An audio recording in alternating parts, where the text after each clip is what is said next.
स्वागत है आपका कमाई का अड्डा में। मैं हूं अनुज सिंघल, मेरे साथ हर्षता यहाँ मुंबई से और वीरेंद्र दिल्ली से जुड़ते हुए। और मार्केट का मूड एक क्लियर जो पैटर्न है उसको वापस सेम पैटर्न रिपीट होता हुआ, rinse and repeat, gap up, उसके बाद कंसोलिडेशन और उसके बाद वापस टुवर्ड्स द एंड एक फिर अगले दिन के गैप अप की तैयारी।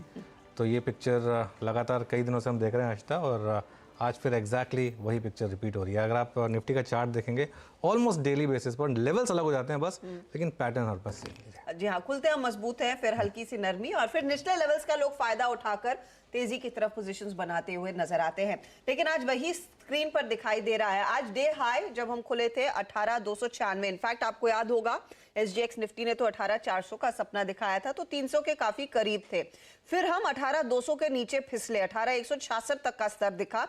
अब हमने देखा है रिकवरी आना शुरू हुई है। इनफैक्ट ये अभी भी फॉल दिख रहा है, रिकवरी दिखाई है। डे लो से कम करीब यहां पर 25-30 अंकों की रिकवरी अब आना शुरू हुई है और उस पर नजरें होनी चाहिए, क्योंकि 2 बजे के बाद हम देखते हैं वो 230 फैक्टर कहें या फिर 3 बजे के आसपास जो पोजीशंस एक्टिव होने लगती हैं, मार्केट फिर डे हाई की तरफ बढ़ता है। ठीक वही चाल देखने को मिल रही है स्क्रीन पर।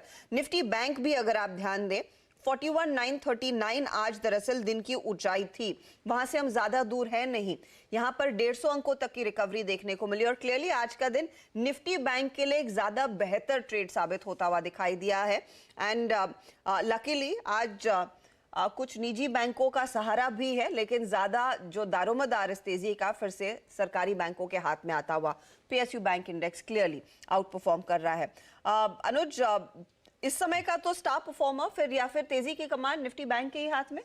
बिल्कुल, और पीएसयू बैंक का निफ्टी, मैं क्या बोले इसके बारे में। आज था 3.5% रोज इंडेक्स भाग रहा है, मतलब कमाल है इतनी तेज़ी। और ये ज़बरदस्त मूव है। ये एग्जैक्टली वही मूव है जो 2003 से 7 में भी मैंने देखा था। ये मूव्स अगर आप कैप्चर कर लें तो फिर आपको और कुछ करने की ज़रूरत नहीं है। इतने ज़बरदस्त मूव। लेकिन ऐसा देखिए, इस मार्केट के पैटर्न को समझना ज़रूरी है। इसमें एक चीज़ जो हो रही है कि जो एक मार्केट में रोज़ वही पैटर्न क्यों बनते हैं, क्योंकि ग्रीड एंड फियर फैक्टर जो है वो हमेशा सेम रहता है। तो गैप अप खुल रहा है मार्केट, लेकिन ऊपर से बिकवाली आ रही है। और यही बात हम सुबह भी समझा रहे थे कि आप गैप अप पे मार्केट को खरीदिए मत। अगर आप गैप अप पे मार्केट को खरीदेंगे तो आपके लिए प्रॉब्लम है। मार्केट में गैप अप आएगा, उसके बाद इंटरडे में कंसोलिडेशन होगा। और एक और चीज़ हो रही है अजता, पहले क्या होता था, पहले बाइंग आ रही थी करीब 3 बजे, फिर वो बाइंग आनी शुरू हुई करीब 245 पर। अब वो बाइंग आ रही है पिछले 2-3 दिन से 230 पर। अब धीरे धीरे लोग उसको और प्रीएम्प्ट कर रहे हैं कि उस बाइंग से थोड़ा पहले। तो आज बाइंग 2 बजे से जो आपने रिकवरी देखी, नॉर्मली हमारा शो शुरू होने के बाद आती है, इस बार हमारा शो शुरू होने से पहले आ गई थोड़ी सी 20-25 पॉइंट की। तो ये जो है ये किस लिए ये प्रिपेयर कर रहा है आपको नेक्स्ट डे के लिए। लेकिन मैं यहाँ पर सिर्फ आज एक क्वेश्चन जोड़ दूंगा सिर्फ आज के लिए, कि आज अमेरिकी मार्केट में काफ़ी अहम सेशन है आज टुनाइट। और कल जो रात का यूएस मार्केट का सेशन था, और कल वो जो हमने सुबह भी डिस्कस किया था, जो वीरू ने भी सुबह एक चार्ट दिखाया था कि जिस तरीके से यूएस मार्केट अपनी एक ट्रेंड लाइन पे वापस आके खड़ा हुआ है जहाँ से पिछली बार स्टीप डिक्लाइन आया था। तो मुझे लग रहा है कि आज शायद एक दिन है जिसमें लास्ट के 1 घंटे में अगर रैली होगी भी, तो भी मैं ये कहूँगा कि शायद अगर आप प्रॉफिट घर ले जाएँ और फ्रेश कॉल लें, कल एक्सपायरी भी है इसके लिए, वो बेटर होगा। तो क्योंकि पता नहीं आज ओवरनाइट में यूएस मार्केट कैसे बिहेव करता है। अगर बहुत ज़्यादा डिक्लाइन आ गई वहाँ पे रिपब्लिकन्स का परफॉर्मेंस काफ़ी ख़राब रहा है एक्चुअली। तो अब ये लग रहा है कि डोनाल्ड ट्रंप के चांसेस धीरे धीरे कम हो रहे हैं। वो शायद जो दूसरे डिसेनेटिस आई थिंक उनका नाम है, वो शायद रिपब्लिकन नॉमिनी बनेंगे। खैर वो यूएस मार्केट की बात है। लेकिन निफ्टी में एक क्लियरली एक कंजेशन है अब 18,300 पर। आज सुबह जैसा आपने कहा एसजीएक्स ने तो 18,350 बोल दिया था, लेकिन 18,300 तक भी नहीं पहुंचे हम, उससे पहले ही स्लिप हो गए। तो 18,300 रेजिस्टेंस है। हाँ, क्लोज कहाँ होती है? क्लोज अगर 18,250 के ऊपर होती है तो बहुत पॉजिटिव होगा मार्केट के लिए। और डाउन साइड पर आपको प्रोटेक्ट करना 18,050 निफ्टी पर। लेकिन बैंक निफ्टी बहुत स्ट्रॉन्ग इंडेक्स है, और बैंक निफ्टी में तो कोई रेजिस्टेंस भी नहीं दिख रहा है ऊपर। एक 42,000 एक जैसे कहते हैं एक माइनर रेजिस्टेंस है, वो भी सिर्फ इसलिए कि एक इवन नंबर है, तो इसके लिए शायद एल्गो बेस्ड सेलिंग थोड़ी सी आ गई थी वहाँ पर। लेकिन सस्टेन कर रहा है, ये अपने ऑल टाइम हाइस पर है इस समय, और ऑल टाइम हाइस पर सस्टेन कर रहा है। ये ज़रूरी है, ये ज़्यादा गिरा नहीं यहाँ से। अगर कोई और दिन होता तो आराम से यहाँ 300-400 पॉइंट गिर जाता, लेकिन अभी भी ऑल टाइम हाई पर ही ट्रेड कर रहा है। तो ये बहुत पॉजिटिव चीज़ है। चलिए वीरू को लेकर आते हैं शो में। वीरू, इंडिविजुअल स्टॉक्स में आपने क्या स्पॉट किया? जी हाँ मनोज, आई थिंक जो जोर शोर से अगर आप OI एडिशन देखें अनुज, तो वो सिर्फ मात्र बैंकिंग में है, और वो भी डेडिकेटेड है बैंकिंग तक। और आप यकीन मानिए PSU banks, BOB 9%, PNB 9.6%, Canara bank 6.2%। अगर आप किसी भी सेक्टर को देखें और किसी भी अगर आप देखें ग्रुप ऑफ स्टॉक्स को देखें अनुज, सबसे स्ट्रॉन्ग OI एडिशन इस वक्त PSU बैंकिंग बास्केट में है। ये वो मात्र ऐसा सेक्टर है जिसमें अगर आप देखें एक स्पेस क्लियरली बिल्कुल डिफरेंट तरीके से ऑल टुगेदर बैठा हुआ है। और अभी आपके सुर्खियों को पढ़ते पढ़ते, हमारे सुर्खियों को पढ़ते पढ़ते bank Nifty already intraday high और ऑल टाइम हाई भी क्रिएट कर चुका था। तो it's banks and specially PSU banks जो कि आज का मॉर्निंग पोजीशन में है। लॉन्ग्स थोड़े अगर आप देखें आज सिलेक्टेड थे अनुज, और इस क्रम में मैं बताऊं 2-3 कुछ और जो लॉन्ग्स थे वो विजिबल थे। वो स्क्रीन पे जरा शीट लेके आइएगा। एक तो टाटा कम्युनिकेशन, इस स्टॉक में बहुत ही एक स्ट्रॉन्ग बिल्डअप है, करीब करीब 14% का। इस पर नजर रखिएगा। पोस्ट अर्निंग्स PI इंडस्ट्रीज में strong buying, stock heading towards all time high trajectory, 15.3% का बिल्डअप। अदानी पोर्ट्स अनुज, इनफैक्ट आपको याद भी होगा सुबह सुबह हम लोगों ने काफी ट्रेड्स भी लिए थे और सचिन ने इनफैक्ट मेंशन भी किया था। सुपर स्विंग देता हुआ 2.8% का बिल्डअप। और कैपिटल गुड स्पेस में L&T और कमिंस, ये दोनों स्टॉक्स काफी स्ट्रॉन्ग वे जोड़ते हुए। लेकिन अगर आप किसी सेक्टर पे देखें हर्षदा जिसमें सबसे स्ट्रॉन्ग बिल्डअप है, तो it's banks and it's PSU banks. Harshada okay, एक बार हर्षदा के पास जाएं ट्रेंडिंग स्टॉक्स पे, उससे पहले मैं एक छोटी सी चीज़ जोड़ना चाहता था हर्षदा, जो मार्केट का ओवरऑल सेटअप है उसको देखते हुए। देखिए आज डिक्लाइन कहाँ पर है। आज डिक्लाइन है हेल्थ केयर स्टॉक्स में, जैसे डॉक्टर लाल हो गया या मेट्रोपोलिस हो गया। इनके तो खैर नंबर्स भी थे दोनों के, तो ऑब्वियसली रिएक्ट कर रहे हैं। लेकिन ओवरऑल अगर आप देखेंगे, लॉरस हो गया, डिवीज़ हो गया, बाकी सब हेल्थ केयर स्टॉक्स हैं, उसमें डिक्लाइन है। जब हेल्थ केयर में डिक्लाइन हो और बैंकों की सेहत अच्छी हो, तो मतलब लोग इकोनॉमी को लेकर अच्छा फील कर रहे हैं नॉर्मली। तो ये मतलब एक कि कुछ टेलटेल साइंस होते हैं जिसमें जब फार्मा अच्छा करने लगता है तो मतलब आप ओवरऑल मार्केट को लेकर कॉशियस हो जाएं। जब फार्मा खराब करने लगे तो उसका मतलब ओवरऑल मार्केट को लेकर या रिस्क ऑन को लेकर आप थोड़े से पॉजिटिव हो जाते हैं मार्केट में। तो क्लियरली रुझान तेजी की तरफ बढ़ता हुआ, और निफ्टी बैंक आज का स्टार परफॉर्मर। और सरकारी बैंकों का बार बार जिक्र हो रहा था, लेकिन एक चीज आपको ध्यान रखनी है कि आज उस PSU बैंक के मूव में SBI शांत है, तो दूसरे स्टॉक्स, दूसरे बैंकों की तरफ से ज्यादा योगदान तेजी का, जो वीरू भी उल्लेख कर रहे थे। ट्रेंडिंग काउंटर्स में भी आप ध्यान देंगे तो उसमें एक यूनियन बैंक है जो आज टॉप परफॉर्मर साबित होता हुआ दिखाई दे रहा है। 8% तक की तेजी देखने को मिली। इस पूरे पॉकेट को फिर से रिविजिट करेंगे। लेकिन मार्केट में आज देखिएगा कोल इंडिया का क्या प्रदर्शन रहा है। कोल इंडिया एक आउट परफॉर्मर रहा है। वैसे स्टॉक से सबसे कम अपेक्षा होती थी कि किसी दिन ये अच्छी तेजी दिखाएगा, लेकिन इस पूरे साल स्टॉक ने बहुत बढ़िया प्रदर्शन दिखाया है। आज भी नतीजों के बाद 3% ऊपर। और वैसे अगर आप देखें नतीजे उम्मीद से थोड़े से फीके नजर आए हैं, लेकिन बढ़त देखने को मिली है क्योंकि इनके ब्लेंडेड रियलाइजेशंस दरअसल थोड़े से दबाव में आते हुए या फिर उम्मीद पर खरे नहीं उतरे। लेकिन डिविडेंड प्ले मजबूत, स्टॉक 3% भागा। ITC फिर से फॉर्म में आता हुआ 360 तक का हाई और उसके आसपास दरअसल ये ट्रेड करता हुआ 1.5% के गेंस। और वहां पर TVS मोटर जैसी स्टोरी भी मजबूती है दिखा रही है। आज 3% तक का उछाल इधर देखने को मिला है। क्या नहीं चला, जिसका उल्लेख अभी अनुज ने किया। डॉक्टर लाल 8% नीचे, मेट्रोपोलिस में 5.5% तक की गिरावट। दोनों की कमेंट्री दरअसल बिगड़ी हुई सुनाई दे रही है। और जुबलेंट फूड के नंबर से भी बाजार ज्यादा कुछ खुश नहीं है, लगभग 7% तक का नुकसान इधर। गोदरेज प्रॉपर्टीज के भी नतीजे आए कुछ देर पहले और वहां पर साफ देखने को मिला है कि बुकिंग वैल्यू एरिया सोल्ड दरअसल इस क्वार्टर में फीका पड़ा है। और इनका सबसे बड़ा मार्केट जो मुंबई मेट्रोपॉलिटन रीजन है, वहां पर जो बिजनेस है लगभग आधा हो गया है, जहां पर दिल्ली और पुणे वाले मार्केट्स में ग्रोथ देखने को मिल रही है। और ये वो स्टॉक्स है जहां पर हमने देखा आज मुनाफा वसूली, लार्जली रिजल्ट्स का ज्यादा रिएक्शन आज दिखाई दे रहा है इन मंदी वाले ट्रेड्स में। चलिए हमारे जानकारों को जोड़ना शुरू करते हैं जो आपको बताएंगे कि आपकी क्या ट्रेडिंग रणनीति होनी चाहिए और कैसे इन आंकड़ों को पढ़ा जाए। फंडामेंटल्स पर गौरांग शाह हमारे साथ जुड़ेंगे जियोजीत फाइनेंशियल सर्विसेज से। टेक्निकल कॉल्स के लिए राहुल शर्मा, प्रकाश काबा, राजेश सातपुते, मानस जायसवाल, समित चौहान और चंदन तापड़िया हमारा आज साथ देने वाले हैं। 2:30 बजे खास सेगमेंट क्या चल रहा है लेकर आएंगे। एक खास स्पेसिफिक स्टॉक पर फोकस रहेगा। 2:40 पर 4 का चौका लेकर आएंगे, जिसमें सस्ता ऑप्शन राहुल शर्मा देंगे। मिड कैप फंडा हम गौरांग शाह से सुनेंगे। चार्ट का चमत्कार हाजिर करेंगे राजेश सातपुते। तो एफएनओ का सुपरस्टार मानस जायसवाल देने वाले हैं।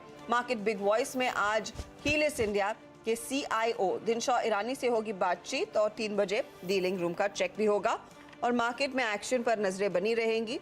फिलहाल आप ध्यान दीजिएगा तो निफ्टी करीब करीब 200 पॉइंट ऊपर 41,883 के लेवल्स पर कर रहा है कारोबार। चलिए जानकारों को जोड़ना शुरू करते हैं। आप सभी का स्वागत है।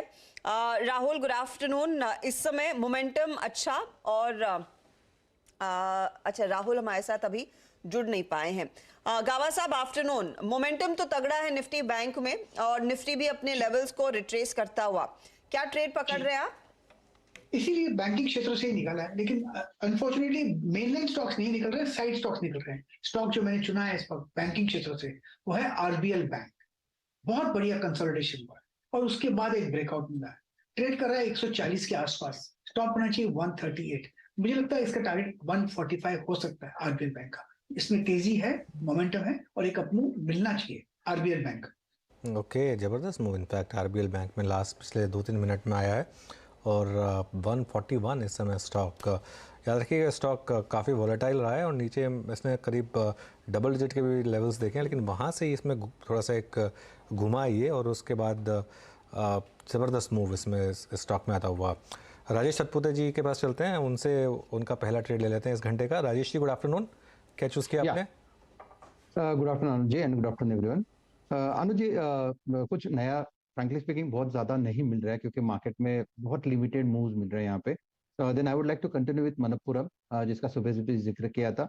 यहाँ पे एक चीज़ ऐड करूंगा सिर्फ अनुज जी कि यहाँ पे ओपन इंटरेस्ट देखिए which is up by 23%। That gives एक कॉन्फिडेंस मिलता है कि जो ब्रेकआउट हमने सुबह आइडेंटिफाई किया था 107.50 108 के आसपास का, तो वो अभी भी इंटैक्ट है। तो it's still bye in Manappuram.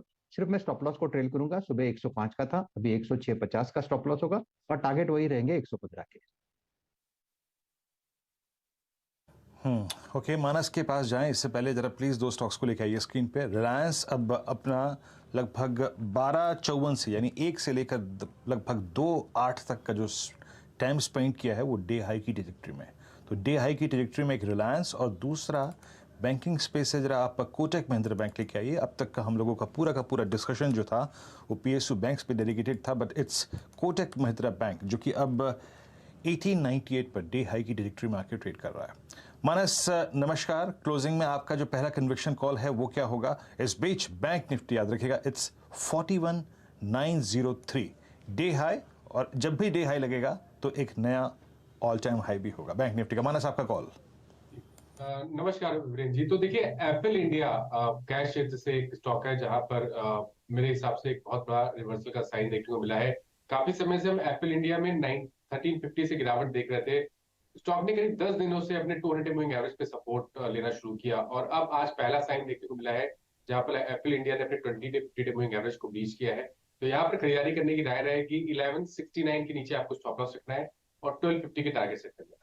Okay, चलिए सुबह जब हम मार्केट स्पॉटिंग कर रहे थे तो हमने कहा था आईटीसी पर ध्यान रखिएगा। एक आईटीसी में आप अच्छा खासा मूव इस समय 359.145 ये फ्रेश ऑल टाइम हाई अब आईटीसी का, और लगातार पिछले कई दिनों से आप ये मूव आईटीसी में देख रहे हैं। ज़बरदस्त मूव। इनफैक्ट निफ्टी का कंट्रीब्यूशन अगर आप देखेंगे तो सबसे बड़ा कंट्रीब्यूटर इस समय एक्चुअली आईटीसी है, और इनफैक्ट आईटीसी के बाद मेरे ख्याल से रिलायंस का नंबर आएगा शायद। हाँ, आईटीसी 12.5 पॉइंट आईटीसी कंट्रीब्यूट कर रहा है, उसके बाद रिलायंस। आज आईसीआईसीआई बैंक ने थोड़ा ड्रैग किया है निफ्टी और बैंक निफ्टी दोनों को कंपेरेटिवली, लेकिन बैंक निफ्टी खैर अभी भी स्ट्रांग है क्योंकि एचडीएफसी बैंक और कोटक खासतौर से आज काफ़ी अच्छा परफॉर्म कर रहा है। राहुल शर्मा जी जुड़ गए हैं अब हमारे साथ। Rahul ji, good afternoon. पहले तो इंडेक्स पर अपना व्यू दीजिए। अब ये जो इस समय बैंक निफ्टी में खासतौर से लगातार तेज़ी चल रही है, इसको कैसे प्ले करेंगे और आपका इस समय का टॉप कन्विक्शन ट्रेड क्या होगा? नमस्कार अनुज जी। देखिए, आपने बिल्कुल सही विश्लेषण किया है। बैंक निफ्टी में यहाँ पर रिलेटिव स्ट्रेंथ बहुत ही अच्छी तरीके से प्ले आउट होती हुई दिख रही है और मुझे लगता है कि बैंक निफ्टी में 43,000 की तैयारी हो रही है पोजीशनल बेसिस पर। तो मुझे लगता है कि आने वाले 4 से 5 सेशन में बैंक निफ्टी में एक अच्छा मोमेंटम वाला मूव देखने को मिल सकता है। तो बैंक निफ्टी में ध्यान पॉजिटिव रखिए। 41,500 का स्टॉप लॉस लगाइए स्पॉट के हिसाब से, और मुझे लगता है 43,000 तक के लेवल आपको नेक्स्ट वीकली एक्सपायरी तक यानी कि नेक्स्ट हफ्ते अगले हफ्ते तक देखने को मिल सकती है। जहां तक हाई कन्विक्शन आइडिया का सवाल है, देखिए एक स्टॉक है जिसमें इस हफ्ते में 40% ओआई बिल्टअप हुआ है तकरीबन, मन्नापुरम फाइनेंस। बहुत ही अच्छे वॉल्यूम्स हो रहे हैं लास्ट 2 दिन से। मंडे के सेशन में भी वॉल्यूम्स काफी हाई थे और आज के सेशन में लिटरली पिछले 3 से 4 महीने के हाईएस्ट लेवल्स पर वॉल्यूम चल रहे हैं और मुझे लगता है कि ये ब्रेकआउट स्टॉक को तकरीबन 8 से 10% का इमीडिएट मूव दिला सकता है। तो मनप्पुरम फाइनेंस को बाय कीजिए, 120 का टारगेट रहेगा, 104 का स्टॉप लॉस रहेगा। और ओवरऑल हमें लगता है कि जो बैंक्स में तेजी हुई है, साथ ही में अभी एनबीएफसीज में ये ट्रैक्शन पिकअप होता हुआ दिख सकता है। तो मनप्पुरम फाइनेंस को बाय करने की राय रहेगी। मनप्पुरम एक कंसेंसस कॉल बनता हुआ मुझे याद है।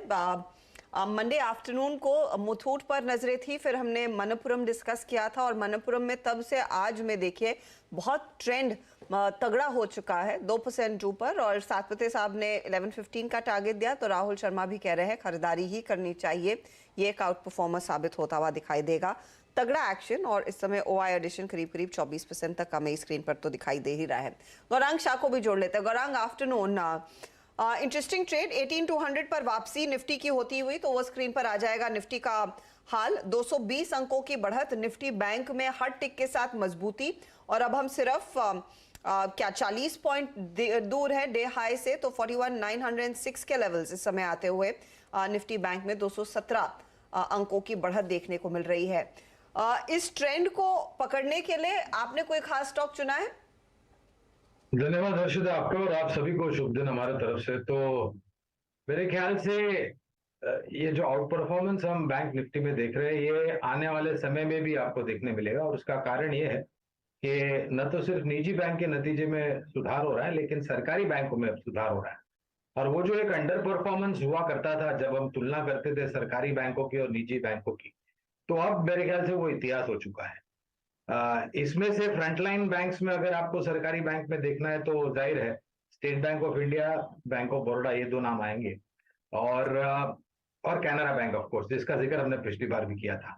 लेकिन एक और बैंक हमें लग रहा है कि ये अब तैयार हो रहा है इस तेजी में शामिल होने के लिए, और वो है इंडियन बैंक। मेरा मानना है कि जो भी हमने पिछले कुछ सालों में मर्जर्स होते हुए देखे हैं सरकारी बैंकों में, और जो भी दिक्कतें बैलेंस शीट पर थी, वो भी अब दूर हो चुकी है। और अब मेरे ख्याल से निम्स में सुधार हो रहे हैं, आपके ग्रॉस और नेट एनपीए नीचे आ रहे हैं, प्रोविजनिंग नीचे आ रही हैं, और लोन बुक ग्रोथ को लेकर के बहुत ही सकारात्मक टिप्पणियां कमूमन सभी बैंकों के मैनेजमेंट ने की है। तो इस चीज को ध्यान में रखते हुए मुझे लग रहा है कि अगर आपको बैंक निफ्टी खेलना है और अगर कोई एक बैंक पर ध्यान देना है तो वो होगी इंडियन बैंक। बैंक में एक तगड़ी अपॉर्चुनिटी आप कह रहे हैं यहाँ पर, उसको ध्यान में रखें, करीब 1.5% तक का इजाफा।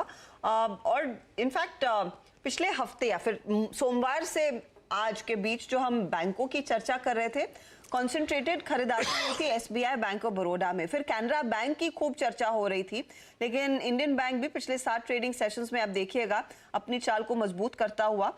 इस पर मानस हो सके तो एक बार टेक चेक देंगे इंडियन बैंक 262 पर अगर कोई खरीदता है, किस तरह का और कितनी और तेजी देखने को मिल सकती है इसमें?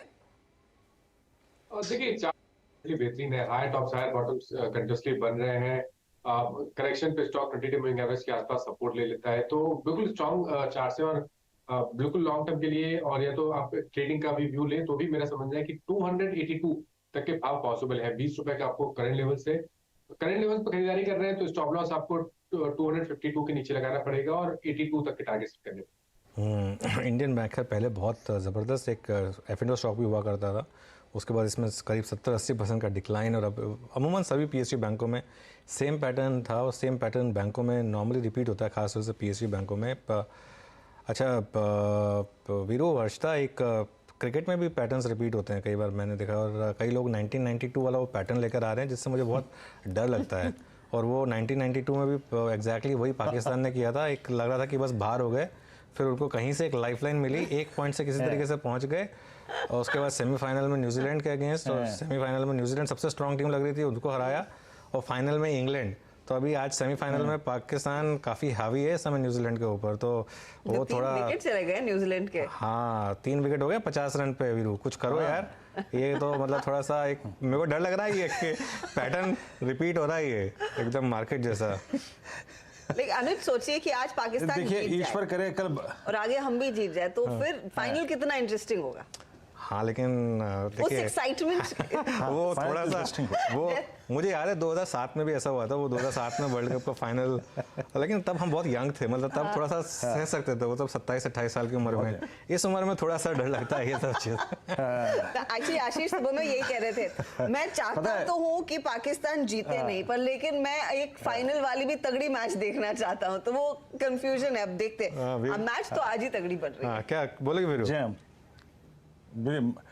मैच तगड़ा बन रहा है, और इनफैक्ट मैंने अनुज को मैसेज किया ही था कि आई मीन 50 पर 3, और आई थिंक अभी एक और रन आउट होते होते बचा। हर्षा भोगले की आई थिंक एक स्टेटमेंट को मैं पढ़ रहा था, सुन रहा था अनुज, उन्होंने एक बहुत अच्छी बात कही थी अपने कमेंट्री एक्सपीरियंस के बाद कि पाकिस्तान ऐसी टीम है जब आप इसको दरकिनार कर देंगे कि जनाब इनके बस के कुछ नहीं, अब इनसे कुछ नहीं होगा, तभी अगर आप देखेंगे परफॉर्म करते हैं। तो मेरे ख्याल से वही हो रहा है, एग्जैक्टली वही हो रहा है आज। पाकिस्तान के ऑड्स जिस दिन साउथ अफ्रीका का मैच था वर्ल्ड कप जीतने के, वो करीब 150 या 200 to 1 थे, क्योंकि उस समय किसी को पता नहीं था कि साउथ अफ्रीका नीदरलैंड से आ जाएगा, मतलब पाकिस्तान के हाथ में था भी नहीं इस सेमीफाइनल में पहुंचना। वो तो साउथ अफ्रीका ने वो चोक करके नीदरलैंड से हार के उनको अपॉर्चुनिटी दे दी, लेकिन अब अपॉर्चुनिटी मिल गई है इनको, तो फिर अब ये खैर ज़बरदस्त इसमें मुंह लगा रहे हैं, लेकिन खैर उम्मीद करेंगे कि शायद थोड़ा सा मैच इंटरेस्टिंग हो। काफ़ी वन वे हो रहा है इस समय पूरा पाकिस्तान के अब फेवर। हमारे नजर पर आ गया तो न्यूजीलैंड होपफुली जम जाएगा। Let's hope for the best.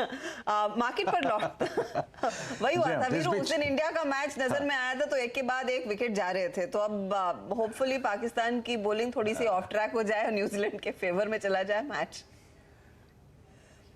Let's see, लेकिन हाँ एक अच्छी बात है हर्षता कि अच्छा क्रिकेट देखने को मिल रहा है लास्ट 2-3 मैचों से। खैर इस बीच जरा एक स्टॉक लेके आइए प्लीज आप, since it's all banks and banks, याद देखिएगा इस क्लोजिंग में अब तक जब से हमने इस कार्यक्रम की शुरुआत की है 18 मिनट में जो स्विंग मिला वो बैंक्स में ही मिल रहा है। जरा एक बार आप एक्सिस बैंक लेके आइएगा राजेश जी, मेरे ख्याल से आपकी पहली प्रिफर्ड पिक कल आज सुबह बैंक्स में थी इंडसइंड बैंक, और आप एक क्लस्टर ऑफ मूविंग एवरेजेस से स्टॉक को बाहर निकलता हुआ देख रहे थे।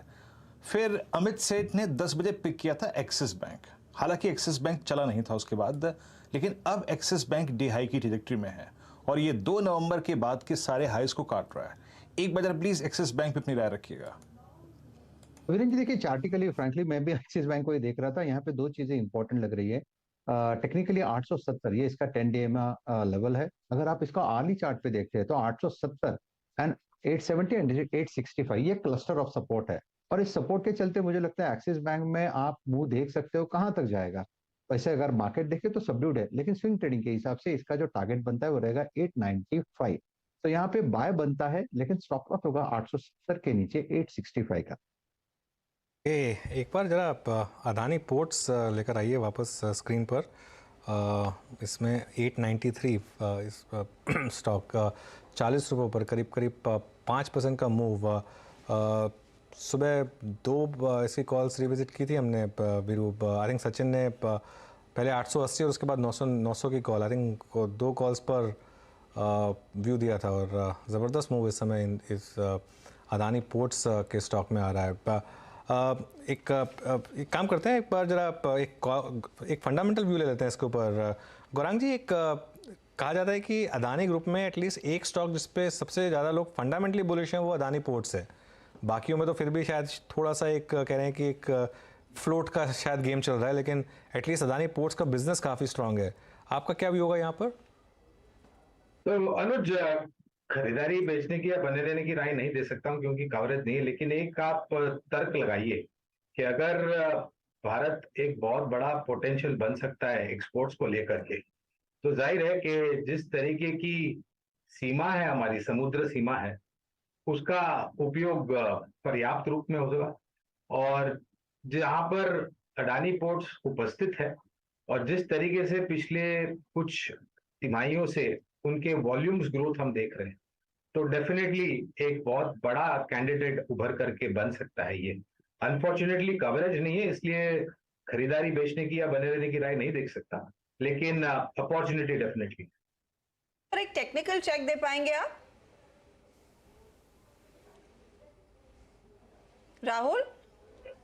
माफ कीजिए, अदानी पोर्ट पर एक बार नजर डालेंगे प्लीज।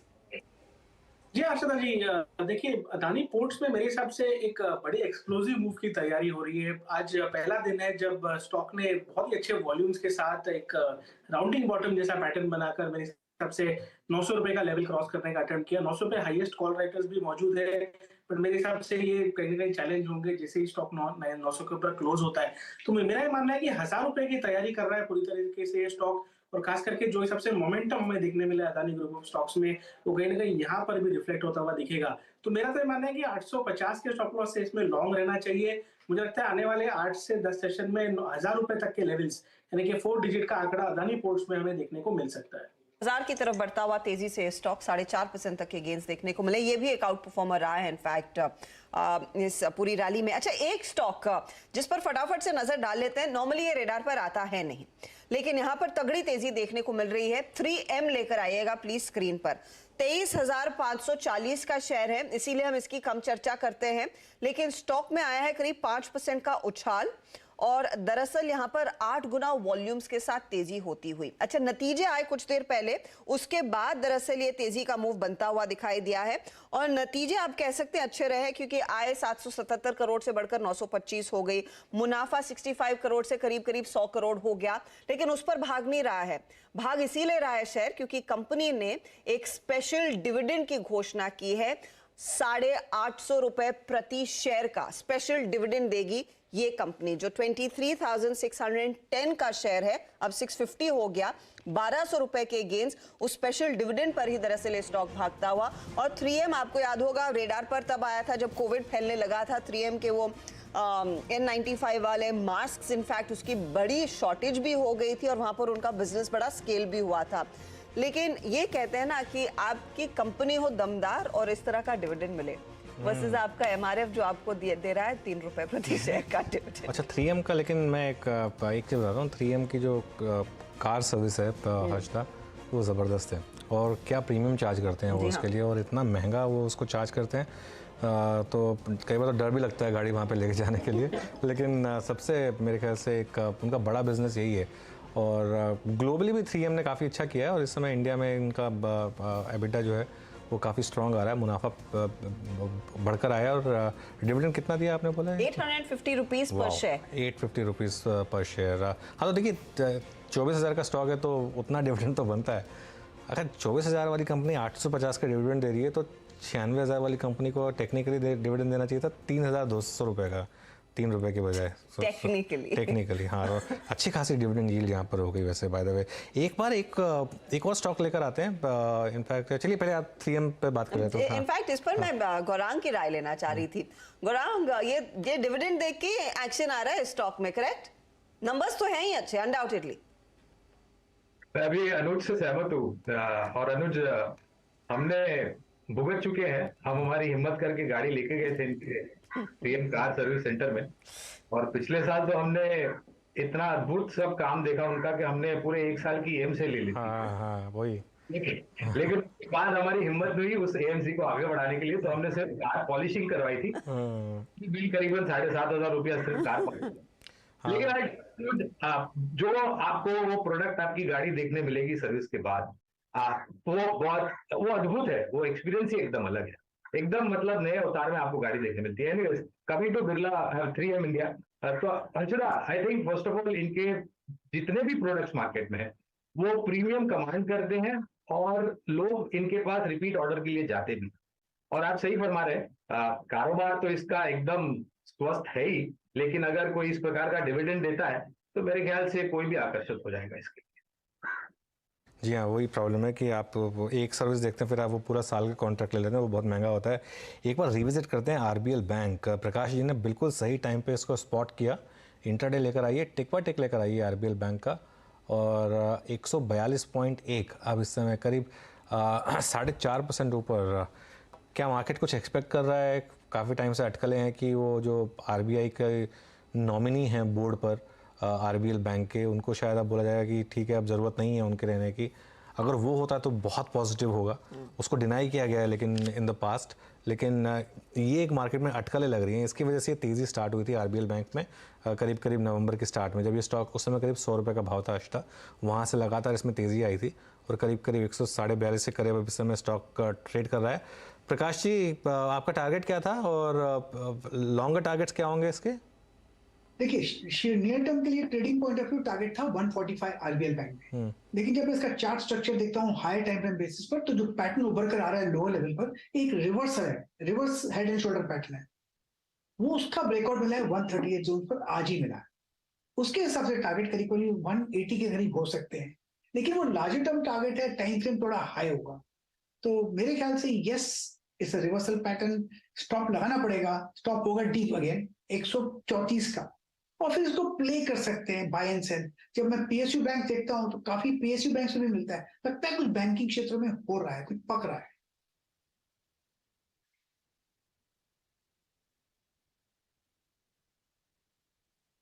बैंक फ्यूचर्स आपकी स्क्रीन पर देखिए 145.80 पे ट्रेड करता हुआ। इस बीच मैं कुछ जो इंट्राडे स्विंग्स की बात कर रहा था और जो जनरेट होंगे तो शायद जिनको कैप्चर करने की कोशिश करूंगा। मानस, आज एक अदानी पोर्ट्स अनुज ने जिक्र किया जिसमें स्विंग काफ़ी स्ट्रॉन्ग मिला और डे हाई पर स्टॉक है। जरा आप ओआईडिशन देखिए दो स्टॉक्स का, एलएनटी का, एबीबी में आज शॉर्टिंग हुई है, और कमिंस को देखिए तीसरा स्टॉक है। कमिंस ने फिर एक स्विंग जनरेट किया और 1348 पर, अब अगर आप देखें आपकी स्क्रीन पर, फिर उस स्विंग के अपर एज पे आके बैठा है। जरा आपने इसकी ऑप्शन शीट देखी हो तो आज इसकी 1380 की कॉल का बिल्डअप दिखेगा एक बार के लिए। नंबर्स अच्छे थे, सुबह इनफैक्ट हमारी मैनेजमेंट से बातचीत भी हुई थी। मानस, ये एक टिपिकल फ्लैग है, इस पर आपकी अप्रोच क्या रहेगी? जिससे निकलने की कोशिश की थी मॉर्निंग में, बट 11:30 पे सक्सीड नहीं हो पाया। एट 1347 आपका व्यू और कोई ऑप्शन ट्रेड? देखिए, व्यू तो बहुत पॉजिटिव है। फ्लैग पैटर्न का ब्रेकआउट हमने 2 हफ्ते पहले देखा था वीकली चार्ट पे। उसके बाद स्टॉक ने मेरे ख्याल से 1380 के आसपास के हाई बनाया। उसके बाद 4 दिनों से कंसोलिडेशन देखने को मिल रहा है। तो डेली चार्ट पे फिर से एक फ्लैग पैटर्न बन रहा है, जिसका अगर ब्रेकआउट 1370-75 के ऊपर देखने को मिला, तब फिर आपको करीब करीब 100-150 रुपए का मूव देखने को मिलेगा। तो बिल्कुल पॉजिटिव पैटर्न है और बेहतर रहेगा कि क्योंकि अभी तक ब्रेकआउट नहीं आया है तो ऑप्शन के थ्रू ही इस तेजी को प्ले करना चाहिए। तो क्यूमिंस इंडिया का जो 1380 का कॉल ऑप्शन है वहीं पर बैठ लेना चाहिए। 1380 का जो कॉल ऑप्शन है 28 रुपए के आसपास चल रहा है। आप वहां पर खरीदारी करिए, स्टॉप लॉस लगाइए 17 रुपए के नीचे, और ऊपर की तरफ 50 रुपए से 60 रुपए तक के भाव आपको 1380 के कॉल ऑप्शन में देखने को मिल सकते हैं। तो कमिंस में एक मौका तेजी का 1380 का आप कॉल लेकर चले और यहाँ पर एक अच्छी खासी तेजी बनती हुई। इनफैक्ट मैनेजमेंट कमेंट्री भी आई, हमने सुनी आज, और सॉलिड कमेंट्री थी। ऐसा कोई पॉकेट नहीं है जहां पर डी ग्रोथ की शंका हो। चलिए थोड़ा सा फोकस अब शिफ्ट करके आईपीओ मार्केट पर ले जाते हैं, जहां पर 5 स्टार बिजनेस फाइनेंस का आईपीओ आज से खुला है। याद रखिएगा इस हफ्ते भी 4 आईपीओ खुल रहे हैं, उसमें से एक 5 स्टार है।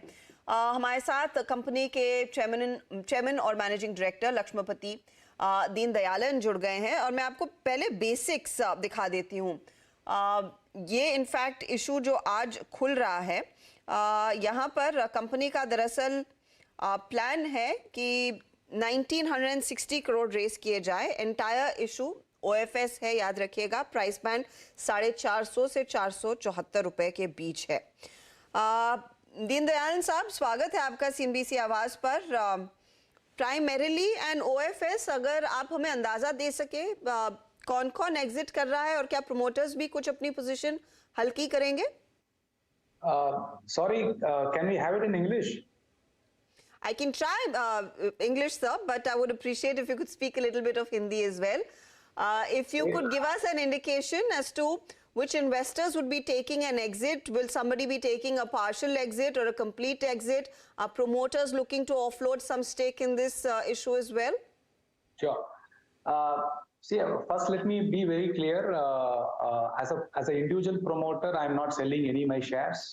So none of my shares are mortgaged, or I have any loan against my shares. So I wanted to make it clear. There are 2 other promoter entity whom we have pulled in for lock-in purpose, which is Matrix Partners and Sequoia India. So they both are selling a little bit. So as I said, 4 investors are being pulled in for this IPO to sell some of their shares. No one is fully exiting, and everyone will remains intact in 5 Star, because this is a long story that we wanted to bring it to the market. Sir, so far you've been highly capitalized, which basically means you may not need to raise funds in the next 5 to 10 years. Then how are you going to fuel your growth? Yes, definitely we are well capitalized. It doesn't mean we have to lend by capital. The debt will be the important part from now onwards at 5-star, because if you see our debt to equity, it is currently at 1:1, whereas regulator allows us to take as much as 7 times of our equity. So that much of legroom is available for 5-star from moving from 1:1 to 1:4 or 1:4.5, which will be in a very comfortable position. So yes, we may not need primary in next few years. We will be raising, our entire growth will come from debt. That will give advantage to the shareholders' value creation, because return on equity goes up. As of now, the return on equity is 15% in the June 2022. That will go up as your leverage or debt to equity keeps moving up. Mister Deendayalan, किन sectors, किन segments पर आप focus करते हैं? Who is your core customer? किस तरह का loan वो उठाते हैं? And what is the growth that you are anticipating? Sure. Good question. I think first let me say India is a land of millions of shopkeepers and millions of self-employed. That is the target in which 5-star goes and cracks. If we are not able to lend them, the only way of availing credit for these customers is only from money lenders. So we crack the money lending market. That is how we bring the customers from informal credit to the formal credit. So whoever you encounter across the roads, across the platforms, wherever we go, those are our customers. It can be single shop owners. It can be self-employed like electrician, carpenters, barbers, etc., etc. So we cater to close to 25 to 30 profile of essential service customers. That's our customer segment. My final question to you, sir, is then going forward, are you looking at expanding beyond the cities or the states that you're focusing on? Because primarily आपका जो business है वो South India based है. Are you looking at Pan India? Where do you see growth there? Yes, we are a South Indian based lenders. Our branches are predominantly located in tier 3 to tier 6 towns. We will not be present in tier 1 and tier 2. So close to 95% of our branches are from tier 3 to tier 6 towns. That is where the customers, that is where the money lenders market is thriving. That is where we go there and disturb the money lenders market. That's where we take the customers. Having said so, today 95% of our assets are south-based, predominantly in Tamil Nadu, Andhra, Telangana, and Karnataka, and 5% will be in non-south, which is central India. From a branch perspective, 85% of the branches are South India, 15% of the branches are non-south. We have good presence in Madhya Pradesh. We have some presence in Maharashtra, some in Uttar Pradesh, and some in Chhattisgarh. But as we see for next 3 years, we will be predominantly south-based. Close to 85% of our assets still will be south-based, but 10 to 15% will be in non-south. That's where we are planning into. We are also planning into new states, either in Gujarat and Rajasthan. That will be the learning. We'll be putting in learning branches there. It will take at least 18 to 24 months to study that state. And once we get all the green signals from the ground level, we'll be the fastest to move in the state. All the very best for this particular issue. Look forward to being in touch with you in the future.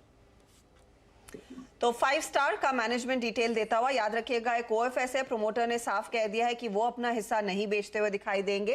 यहाँ पर largely matrix partners और sequoia ने जो pre IPO investment किया था, पहली stage से early stage investors रहे हैं, खासतौर से मैट्रिक्स, वो दरअसल एग्जिट लेते हुए दिखाई देंगे. गौरांग, क्या पढ़ा है आपने इसका DRHP? आपकी सलाह क्या होगी? कीजिएगा, मैंने ध्यान नहीं दिया तो इसके ऊपर टिप्पणी नहीं कर सकता. ठीक है. सिकोया है, लेकिन इसमें सिकोया ही तो उसमें भी था, आज इंडिगो में भी था. हाँ. तो सिकोया, एक्चुअली अनुज, सिकोया ने इतनी सारी कंपनियों को फंड कर रखा है.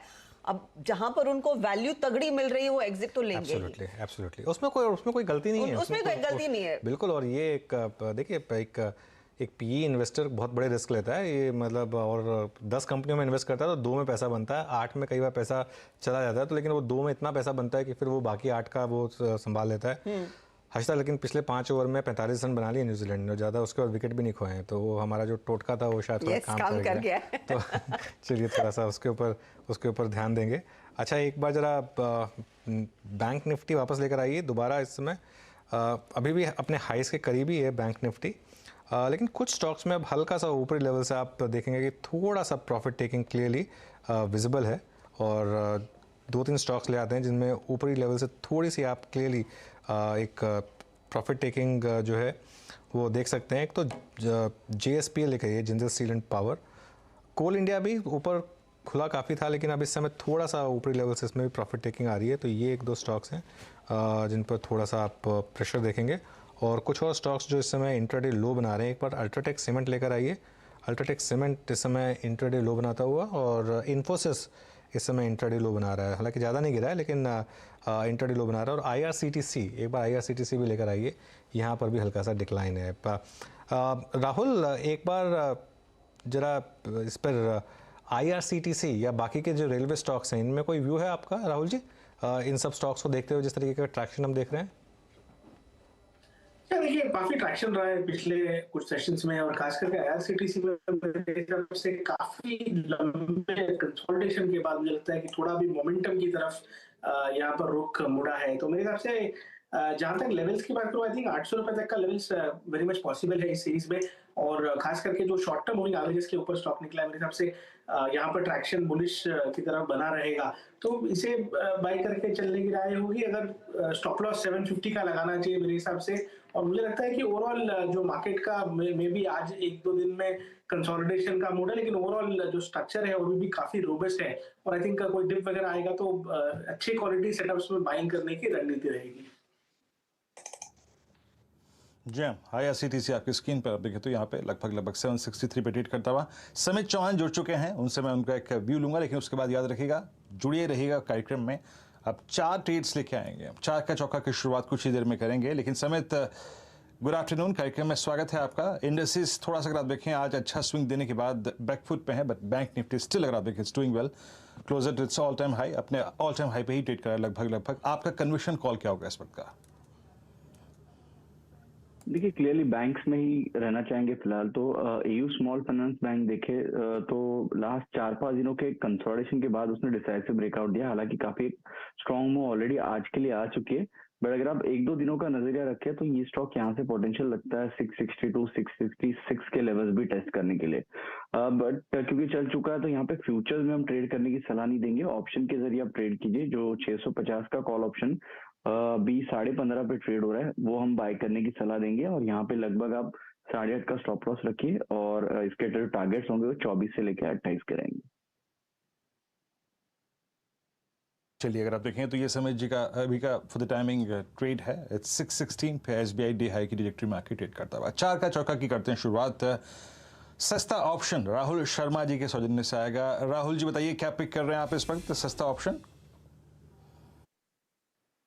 अदानी पोर्ट्स का ही 900 का ऑप्शन 30 रुपए के पास ये ऑप्शन ट्रेड कर रहा है फिलहाल, इसे बाय कीजिए। 22 का एक स्टॉप लॉस लगाइए, मुझे लगता है कि 50 रुपए तक का टारगेट आपको यहाँ पर अदानी पोर्ट्स के कॉल में देखने को मिल सकता है। ओवरऑल अदानी पोर्ट्स का सेटअप काफी बुलिश है, मेरे हिसाब से 960-1000 रुपीज तक के लेवल अदानी पोर्ट्स के स्टॉक में देखने को मिलने चाहिए। तो at the money call option, खास करके जहां पर सबसे ज्यादा ओपन इंटरेस्ट है उसे ही बाय करके चलने की राय है। जैसे ही 900 के ऊपर क्लोजिंग आती है, मेरे हिसाब से एक शॉर्ट कवरिंग भी यहाँ पर ट्रिगर होगी इस ऑप्शन के अंदर, तो इस ऑप्शन को बाय करके चलिए, अच्छा मोमेंटम देखने को मिलना चाहिए 900 के ऊपर। अदानी पोर्ट्स की आज ये दूसरी बार चैनल पर रेकमेंड हुई है, सुबह मॉर्निंग शो पर रेकमेंड हुई थी और अब इस समय आफ्टरनून शो पर भी रेकमेंड हो रही है, तो इसमें ज़बरदस्त ट्रैक्शन इस समय, और राहुल कह रहे हैं कि 960 तक जाने का की क्षमता है स्टॉक में, तो at the money call option है ये, जिसको ये बाय करने की आपको एडवाइस देंगे, और इसको आप बाय करिए, और ये स्टॉप लॉस और टारगेट आपकी स्क्रीन पर इस समय। FNO सुपरस्टार मानस जायसवाल के पास चलते हैं। मानस जी बताइए क्या पिक किया? जी देखिए, सुपरस्टार के लिए तो डेफिनेटली बैंकिंग पे ही ध्यान देना चाहिए, और PNB ने एक फ्रेश ब्रेकआउट दिया है। देखिए, अभी तक PNB ने उस तरह की परफॉर्मेंस नहीं दिया जिस तरह कैनरा बैंक या बैंक ऑफ बड़ौदा ने दिया, लेकिन अब कहीं ना कहीं आज के ब्रेकआउट के बाद और उस ब्रेकआउट पे वॉल्यूम्स के बाद मेरा समझ है कि यहाँ पर एक आउट परफॉर्मेंस देखने को मिल सकता है। तो आई थिंक यहाँ पर एक लॉन्ग ट्रेड लेना चाहिए। बिल्कुल छोटी अवधि की मैं बात करूं आने वाले 1 से 2 दिनों की, तो 48 के टारगेट के लिए यहाँ पर खरीदारी करनी चाहिए। 44 रुपए का आपको स्टॉप लॉस रखना है और बेहतर रहेगा कि कॉल ऑप्शन के थ्रू इस तेजी को आप प्ले करें। तो 45 रुपए वाला कॉल ऑप्शन ले लीजिए, 2 रुपए का ट्रेड कर रहा है, स्टॉप लॉस लगाइए 1 रुपए 40 पैसे का और ऊपर की तरफ टारगेट 3.5 रुपए के रहेंगे। बाकी चार का चौका की ट्रेड लेने से पहले एक बार मार्केट को रिविजिट कर लेते हैं। एकदम से डिक्लाइन आया है मार्केट में, और देखिए जो हम एक चीज़ की बात कर रहे थे कि आज क्या वो पैटर्न रिपीट होगा कि नहीं होगा। आज यूएस में काफ़ी इंपॉर्टेंट ट्रेडिंग सेशन है। वो जो डाउ का चार्ट था वो देख के कह रहे थे ये लास्ट के 5-6 मिनट में शायद मार्केट ने ट्रैप किया है, क्योंकि मार्केट लगातार लोग उम्मीद करते हैं कि 2:30 बजे रैली आएगी। हर कोई अब ये एक्सपेक्ट कर रहा है कि 2:30 बजे रैली आएगी, तो 2:30 बजे इस बार मार्केट ने कहा चलिए रैली की जगह इस बार डिक्लाइन दिखाते हैं आपको।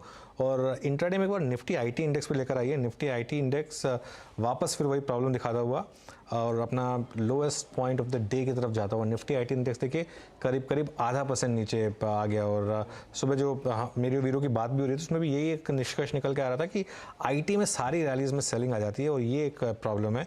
उसके अलावा टाटा मोटर्स वो लो पॉइंट बना पे है इंट्राडे में हर्षता, और लार्सन एंड ट्यूब्रो में लास्ट के कुछ मिनटों में अच्छी खासी डिक्लाइन आई है। उसकी वजह से भी निफ्टी के ऊपर थोड़ा सा इम्पैक्ट आ रहा है। इनफैक्ट टाटा मोटर्स नंबर से पहले हमने देखा है काफी शेव ऑफ करता हुआ दिखाई दे रहा है। अब नतीजे शायद मार्केट बंद होने के साथ ही आएंगे। 1% का प्रेशर क्लियरली यहाँ पर बनता हुआ साफ देखने को मिला है। तो ये फिलहाल स्टॉक आप रेडार पर रखें। चलिए वापस चार का चौका पर लौटेंगे। मार्केट को बीच बीच में रिविजिट करते रहेंगे, लेकिन अब बारी है चार्ट के चमत्कार की। राजेश सातपुते बताइए। जी देखिए थोड़ी वीकनेस तो है आईटी में, और जहाँ पे सबसे ज्यादा आईटी में अगर पूरा सेक्टर देखे तो मुझे चार्टिकली अच्छा लगता है सेल के लिए, वो है एम्फोसिस बीएफएल। एम्फोसिस बीएफएल में ओपन इंटरेस्ट भी बढ़ रहा है, प्राइस भी डाउन है, शॉर्ट यहाँ पे बिल्ड है, ऑलरेडी अपने लोएस्ट लेवल पे खड़ा है। तो यहाँ पे सेल करेंगे विद स्टॉप लॉस ऑफ 1985। मेरे हिसाब से इसका जो पहला टारगेट होगा, हम जो राउंड फिगर का एक थ्योरी होता है 1900, तो मेरे हिसाब से 1900 का टारगेट लेके यहाँ पे सेल साइड का कैंडिडेट बनता है। 1985 के ट्रेजेक्टरी में आपको स्टॉप लॉस रखना है, तो इट्स अ सेल। तो 1980 के आसपास का स्टॉप लॉस रख के शॉर्ट करें एम्फोसिस को। 36 रुपए गवा चुका है, 2% की गिरावट। यहाँ पर बिकवाली करके फायदा कमाया जाएगा। वायदे का सुपरस्टार स्टॉक अब मानस जायसवाल आपके जिम्मे। मैंने अपनो सुपरस्टार ऑलरेडी दिया। सॉरी, फिर गौरांग की बारी है। सॉरी, मैं इनफैक्ट मार्केट के हाल को देख रही थी, वो मिस हो गया मुझसे। गौरांग से आपकी बारी। मिड कैप फंडा। तो अर्षिता, मिड कैप फंडा के रूप में हमने सुप्रीम इंडस्ट्रीज को चुना है। मेरे ख्याल से करीबन 2400 आसपास का मौजूदा स्तर होएगा। जिस तरीके से नतीजे आए हैं अब तक और जो कारोबार में अपॉर्चुनिटीज है उसको देखते हुए मैं लग रहा है कि एक बेहतरीन स्टॉक होगा अगर आपका नजरिया थोड़ा बहुत लंबी अवधि का है। एक मौका तेजी करने का। 26 रुपए के गेंस, 1% ऊपर है। यह है मिड कैप फंडा ट्रेड। नंबर्स के बाद गौरांग को पसंद है ये काउंटर। चलिए एक बार फिर आपके लिए दोहरा देते हैं वो सभी ट्रेड जो हमारे जानकारों ने आपके लिए पेश किए हैं चार का चौका में। लेकर आए पहले ट्रेड के साथ जो था सस्ता ऑप्शन अदानी पोर्ट पर, जिसका जिक्र राहुल शर्मा कर रहे थे। अदानी पोर्ट में उन्होंने कहा 900 का कॉल लेकर चले, 50 का टारगेट रहेगा, यानी कि मौजूदा लेवल से डबल होने के पूरे आसार। 22 का स्टॉप लॉस जरूर लगाइएगा इस पर्टिकुलर ट्रेड में। इसके आगे मानस जायसवाल ने पीएनबी पर एक तेजी का कॉल दिया। 48 के टारगेट के लिए कहा तेजी कीजिए, बाय कीजिए पंजाब नेशनल बैंक को। 44 स्टॉप लॉस के तौर पर काम करेगा। चार्ट का चमत्कार में एम्फेसिस पर एक शॉर्ट कॉल दिया है राजेश सातपुते ने। 1900 का टारगेट, 1985 का स्टॉप लॉस लगाना है। यह है मंदी का ट्रेड। और अभी अभी गौरांग ने दिया मिड कैप फंडा सुप्रीम इंडस्ट्रीज बाय कॉल। ये 4 ट्रेड्स थे आपकी स्क्रीन पर जो कि अभी दिए गए। इस वक्त अगर आप देखें कुछ प्रेशर पॉइंट्स हैं उसको भी ले आते हैं। जो स्टॉक्स अगर आप देखें तो आज थोड़ा सा प्रेशर में है, और इस क्रम में जरा प्लीज़ दिवीज लैब लेके आइएगा आपकी स्क्रीन पे। सुबह भी इनफैक्ट अनुज और मैंने इस स्टॉक को मार्क किया था जब इसमें काफ़ी वीकनेस थी, और इनफैक्ट आपको याद होगा जब मंडे को हम यतीन के साथ डिस्कशन कर रहे थे कि एपीआई प्लेयर्स जो कि प्रेशर में है, जो कि पोस्ट कोविड सबसे ज़्यादा अगर आप देखिए एडवांटेज कैरी कर रहे थे, दिवीज, आपका लॉरस। दिवीज में आज एक बहुत ही बड़ा ब्रेकडाउन है जिसमें इस स्टॉक ने आज अपना मई, जून, जुलाई, अगस्त, सितंबर, अक्टूबर और नवंबर, इनफैक्ट 7 महीनों का अगर आप देखें जो लोज था वो एग्जैक्टली ब्रीच कर दिया है। लगभग 7 महीने की ट्रैजेक्टरी इसने अगर आप देखें ब्रीच कर दी है। आपकी राय क्या होगी इस पर समित? ये ब्रेकडाउन को आप कैसे प्ले करेंगे? कोई पुट ऑप्शन लोअर साइड पर रिकमेंड करना चाहेंगे? आपका टेक इस स्टॉक पे जो कि मई से लेकर अब तक की रेंज को वॉलेट कर चुका है बेस को? देखिए डेफिनेटली वायलेट तो किया है। जो ट्रेंड है उसका काफी नेगेटिव लास्ट 4-5 दिनों से रहा है, बट जैसे अगर आप देखो तो लास्ट 5 दिनों में वन वे 3900 से 3300, सो ऑलमोस्ट 15 to 18% का वन वे करेक्शन आया। तो यहाँ पे शॉर्ट करना थोड़ा रिस्की होगा क्योंकि आपका रिस्क रिवॉर्ड उतना फेवरेबल नहीं मिलेगा। और थोड़ा अगर आप ब्रॉडर चार्ट देखो तो वीकली चार्ट पे उसका जो 200 डे वीकली मूविंग एवरेज है वो लगभग 3150 3180 के रेंज में। तो यहाँ से 100-150 पॉइंट का और थोड़ा करेक्शन गहरा सकता है, बट ऐसे एग्रेसिव शॉट्स नहीं जाने चाहिए। अगर है तो बने रहिए और 100-150 पॉइंट नीचे ही एक बार आपको प्रॉफिट बुकिंग के लिए मौका देगा, बट फिलहाल करंट लेवल पे शॉर्ट करने की हम सलाह नहीं देंगे। 392 इस समय भाव है डिवीज लैब्स का। एक तो स्टॉक्स लेकर आते हैं जरा। एक इन्फोसिस अब रेड में आ गया और इन्फोसिस ने पिछले 15 मिनट में अच्छा खासा प्रेशर डाला मार्केट के ऊपर। आईटी इंडेक्स को भी नीचे लाने में सबसे बड़ा हाथ इन्फोसिस का, और अब इन्फोसिस को निफ्टी को भी नीचे लेकर आ रहा है। और लास्ट एंड ट्यूब की हमने बात की, सन फार्मा, हिंदुस्तान यूनिलीवर का इंट्राडे लेकर आई है, मारुति सुजुकी। तो जो डिक्लाइन है गहरा रही है। और अब तो बैंक निफ्टी जो कि थोड़ा बहुत आउट परफॉर्म कर रहा था वो भी अब थोड़ा सा एक नीचे आ रहा है। तो ये सब स्टॉक्स हैं, लेकिन घबराने की ज़रूरत नहीं है मार्केट में इस समय। एक मुझे लग रहा है कि थोड़ी सी एक यूएस मार्केट में आज, और यूएस मार्केट में कल इन्फ्लेशन के भी नंबर्स आने हैं, तो दो बहुत इंपॉर्टेंट सेशंस यूएस मार्केट में लाइंड अप हैं। और लेकिन यूएस मार्केट के बिहेवियर को लेकर इंडियन मार्केट का बिहेवियर सिर्फ एक चीज़ तय करेगा कि कोलैप्स नहीं होना चाहिए। ये जो दोनों डेटा पॉइंट है उसको लेकर 300-400 पॉइंट अगर डाउ गिर भी गया तो भी मार्केट पचा लेगा उसको, उससे ज़्यादा नहीं गिरना चाहिए। ये एक छोटी सी बात थी जो मैं कहना चाहता था। चलिए अब एक यतिन को जोड़ते हैं हमारे साथ। 11 नवंबर को MSCI इंडेक्स में बदलाव का ऐलान हुआ है, तो उस पर बात कर लेते हैं एक बार। तो यतिन बताइए, कौन अंदर आ रहा है, कौन बाहर जा रहा है, क्या सीन है यहाँ पर? तो देखिए, कल रात को ये MSCI का रीबैलेंसिंग का अनाउंसमेंट आएगा, यानी 11 को सुबह, यानी परसों सुबह ये लिस्ट हमारे पास होगी प्री मार्केट में। तो ब्रॉडली अगर हम देखें तो कल का एक ट्रेडिंग सेशन बचा है जहां MSCI के जो चीज़ें हैं उस पर फोकस कर सकते हैं। देखिए 3-4 स्टॉक्स हैं जहां वेट वाइज हम बात करेंगे, मतलब जितना इनफ्लो आउटफ्लो है उसके साइज के हिसाब से बात करेंगे। और मोस्ट लाइकली जो इंक्लूजन हो सकते हैं, जो टॉप 3 स्टॉक्स हैं उनमें सबसे पहले ट्यूब इन्वेस्टमेंट, करीब 220 मिलियन डॉलर के आसपास की यहाँ खरीदारी होगी और लगभग 0.4 का वेट यहाँ आता हुआ दिखाई देगा। कुल मिला के 60 लाख शेयर्स ट्यूब इन्वेस्टमेंट्स के बाय फ्लो की तरफ से आएंगे। वरुण बेवरेजेस, और इसके बारे में हमने पहले भी बातचीत की कि किस हिसाब से शायद ये स्टॉक MSCI में क्वालिफाई कर गया है। तो एक मोस्ट लाइकली इंक्लूजन कैंडिडेट है वरुण बेवरेजेस। करीब 1.5 करोड़ शेयर्स के आसपास की यहाँ बाइंग आपको देखने को मिलेगी, जो करीब 170 मिलियन डॉलर्स के आसपास है। इसके अलावा TVS मोटर्स, यहाँ एक नया इंक्लूजन हो सकता है, अपग्रेड है, तो यहाँ भी आपको अच्छी खासी खरीदारी दिख सकती है, करीब 1.1 करोड़ शेयर के आसपास। और ऑटो स्टॉक्स की बात करें तो ये एक स्टॉक लगातार नए 52 वीक हाई बना रहा है। बजाज होल्डिंग्स और ABB, देखिए दोनों स्टॉक्स की अच्छी खासी लाइकलीहुड है MSCI में आने के लिए, लेकिन जितनी वरुण बेवरेज और ट्यूब इन्वेस्टमेंट की इतनी प्रोबेबिलिटी नहीं है। लेकिन फिर भी अगर आप देखें तो करीब 130 मिलियन डॉलर्स के आसपास ये दोनों स्टॉक्स में खरीदारी है, यानी अगर आप ब्रॉड कैलकुलेशन कर ले तो 1000-1200 करोड़ के आसपास की इन दोनों स्टॉक्स में बाइंग हो सकती है। और इंडियन होटल्स, ये एक बॉर्डर लाइन कैंडिडेट है, और अगर इंडियन होटल्स इंक्लूड हो जाता है बॉर्डर लाइंस के हिसाब से तो करीब 4.4 करोड़ शेयर्स यहां खरीदारी में आपको होते हुए दिखाई देंगे MSCI इंडेक्स में। तो शायद ये एक बॉर्डर लाइन कैंडिडेट है, लेकिन जैसे कि मैंने पहले कहा, ट्यूब इन्वेस्टमेंट, वरुण बेवरेजेस और TVS मोटर्स, ये शायद 3 स्टॉक्स क्राइटेरिया में एकदम तय है कि MSCI जो चेंजेस होने वाले हैं इनमें ये 3 नाम जरूर शामिल होंगे। तो ये पूरी 5-6 स्टॉक्स की टॉप लिस्ट है। हिंदुस्तान एरोनॉटिक्स भी है, जैसे कि मैंने पहले कहा इंडियन होटल्स भी है, लेकिन ये सब बॉर्डर लाइन कैंडिडेट्स हैं, हो सकता है हो भी नहीं सकता। तो ये ब्रॉडली MSCI का पिक्चर है, और शायद आपको ये स्टॉक्स कल भी रिएक्ट करते हुए दिखाई दे अच्छे वॉल्यूम्स के साथ। ओके यतिन, शुक्रिया इस जानकारी के लिए। तो ट्यूब इन्वेस्टमेंट क्या ज़बरदस्त मल्टी बैगर भी रहा है एक्चुअली ये स्टॉक पिछले कई सालों से। इसमें गौरांग जी, इसको ट्रैक किया आपने ट्यूब इन्वेस्टमेंट को? काफ़ी मतलब मेरे मुर्गा ग्रुप की कंपनी है, काफ़ी आउट परफॉर्म किया है, काफ़ी बड़ा मल्टी बैगर रहा है। यहाँ पर कोई व्यू आपका? तो एक समय पर कवरेज थी यहाँ पर, और हमें लग रहा है कि जिस तरीके का परफॉर्मेंस इन्होंने दिखाया है पिछली बारी, और अब तक हमने जो भी देखा है in terms of return on investments, तो ये आगे जाकर के और भी योगदान दे सकता है। लेकिन ये 5 की सूची में से अगर मुझे एक नाम चुनना होगा तो वो होगा टीवीएस मोटर्स। टीवीएस मोटर पर दाम लगाएंगे फिर।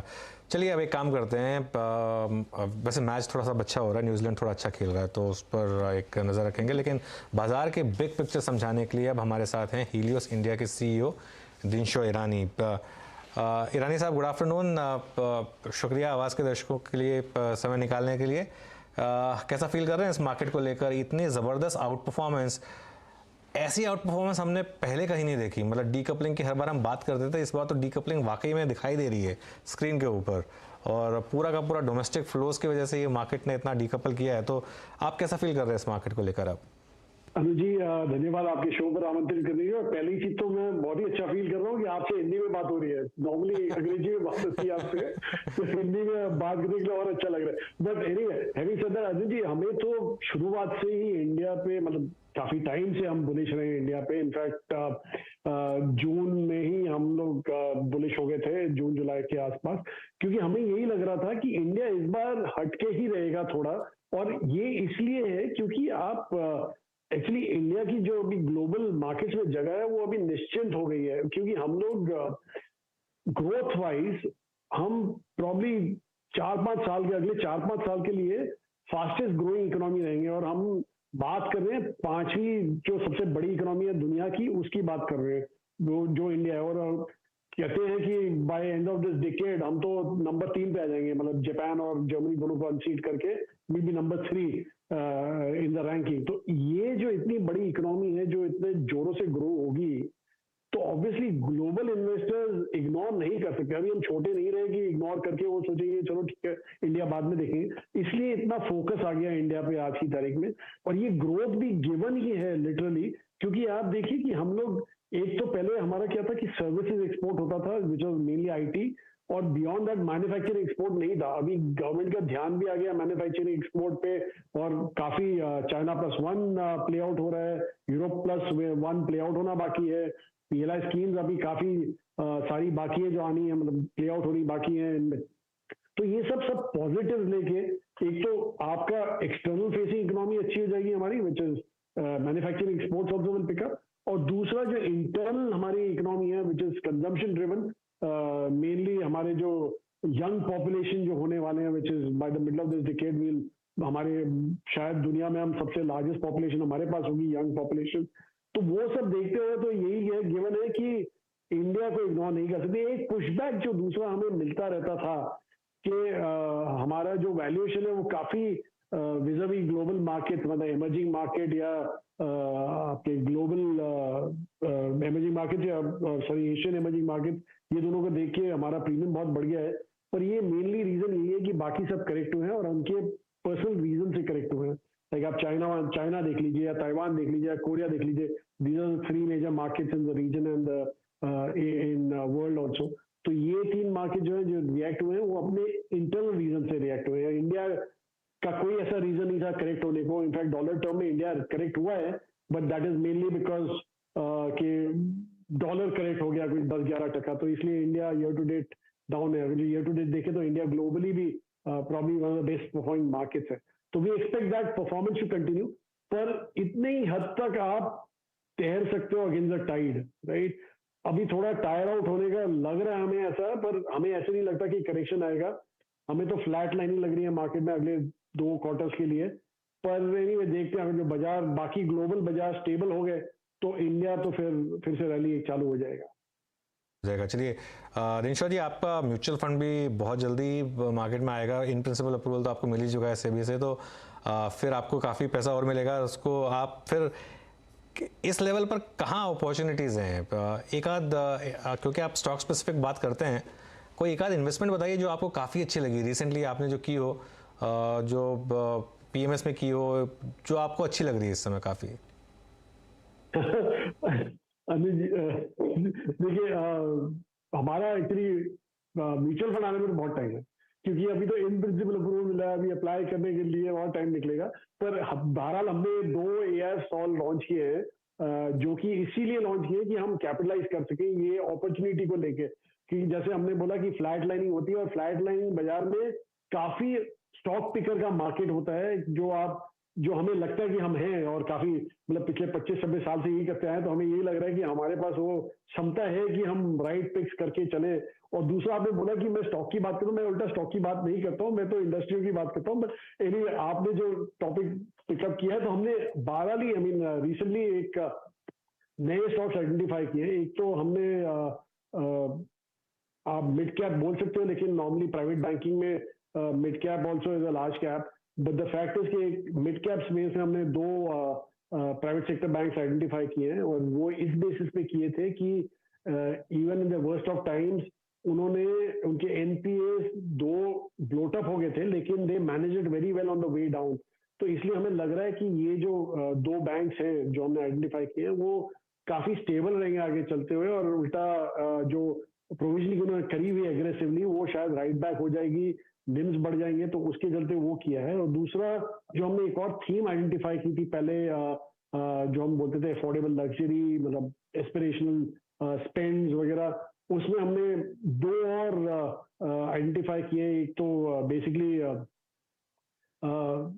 एक रिटेलर है जो रिसेंटली लिस्ट हुआ है, वाइट गुड रिटेलर है, जो हमें बहुत अच्छा लगता है। हमें तो लग रहा है कि अभी उसमें शुरू ही हुआ है, इनफैक्ट हमने तो आईपीओ टाइम से ही लेना चालू कर दिया था वहां पे। और दूसरा हमने एक फार्मा कंपनी की है आइडेंटिफाई, जो स्प्लिट हुई थी फ्रॉम अ लिस्टेड एंटिटी, और डीमर्ज हुआ था उसका एंड गॉट लिस्टेड। तो ये 2 स्टॉक और हमने ऐड किए हैं। अदरवाइज तो आपको सब पता है हमारे पास क्या क्या है और क्या बात होती रहती है। जी, पिछली बारी जब आपने हमारे से बात की थी, तब आपने थोड़ा सा इंडिकेशन दिया था कि टेक्नोलॉजी से थोड़ा सा बच के रहे। क्या वहां पर आपने पोजीशंस थोड़ी सी ऑफलोड की हैं? और ये जो इस समय स्थिति उभर कर आई है, क्या और भी दबाव की गुंजाइश है आईटी कंपनियों में? क्योंकि लेटली फिर से भारी मुनाफा वसूली की ग्रिप में आते हुए आज भी इस समय मार्केट को ड्रैग आईटी ही कर रहा है। जी, हमने ऑफलोड नहीं किया, हमने सीधा जीरो कर दिया। हमने पूरे सब स्टॉक बेच दिया आईटी में। हमारा वेट आईटी में अभी 0 है, और हमारा कॉल यही था कि एक्चुअली आप अगर पिछले हिस्ट्री में देखें तो नॉर्मली आईटी कंपनी जो होती है वो they call out what they see today. उनका आगे का जो इंटरेक्शन होता है क्लाइंट के साथ, वो काफी गार्डेड रहता है। वो ईयर एंड के आसपास ही उनको भनक पड़ती है कि आगे चल के क्या होगा। तो इसलिए हमें यही लगा कि आज की तारीख में तो सब ठीक होगा, क्योंकि पिछले सब कॉन्ट्रैक्ट्स हैं उनको एग्जीक्यूट करने हैं। पर एक बार जब ये स्लो डाउन बिल्ड इन होता है, और आपने देख लिया है, आई मीन आपने देखा है कि कितनी सारी कंपनियां यूएस में और टेक कंपनियां यूएस में ले ऑफ कर रही हैं अपने लोगों को, ऐप कंपनीज ले ऑफ कर रही हैं अपने लोगों को। तो इट्स ऑब्वियस कि मैटर ऑफ टाइम है बिफोर हमारे इंडियन आईटी को भी थोड़ा हीट फील होगा इसका।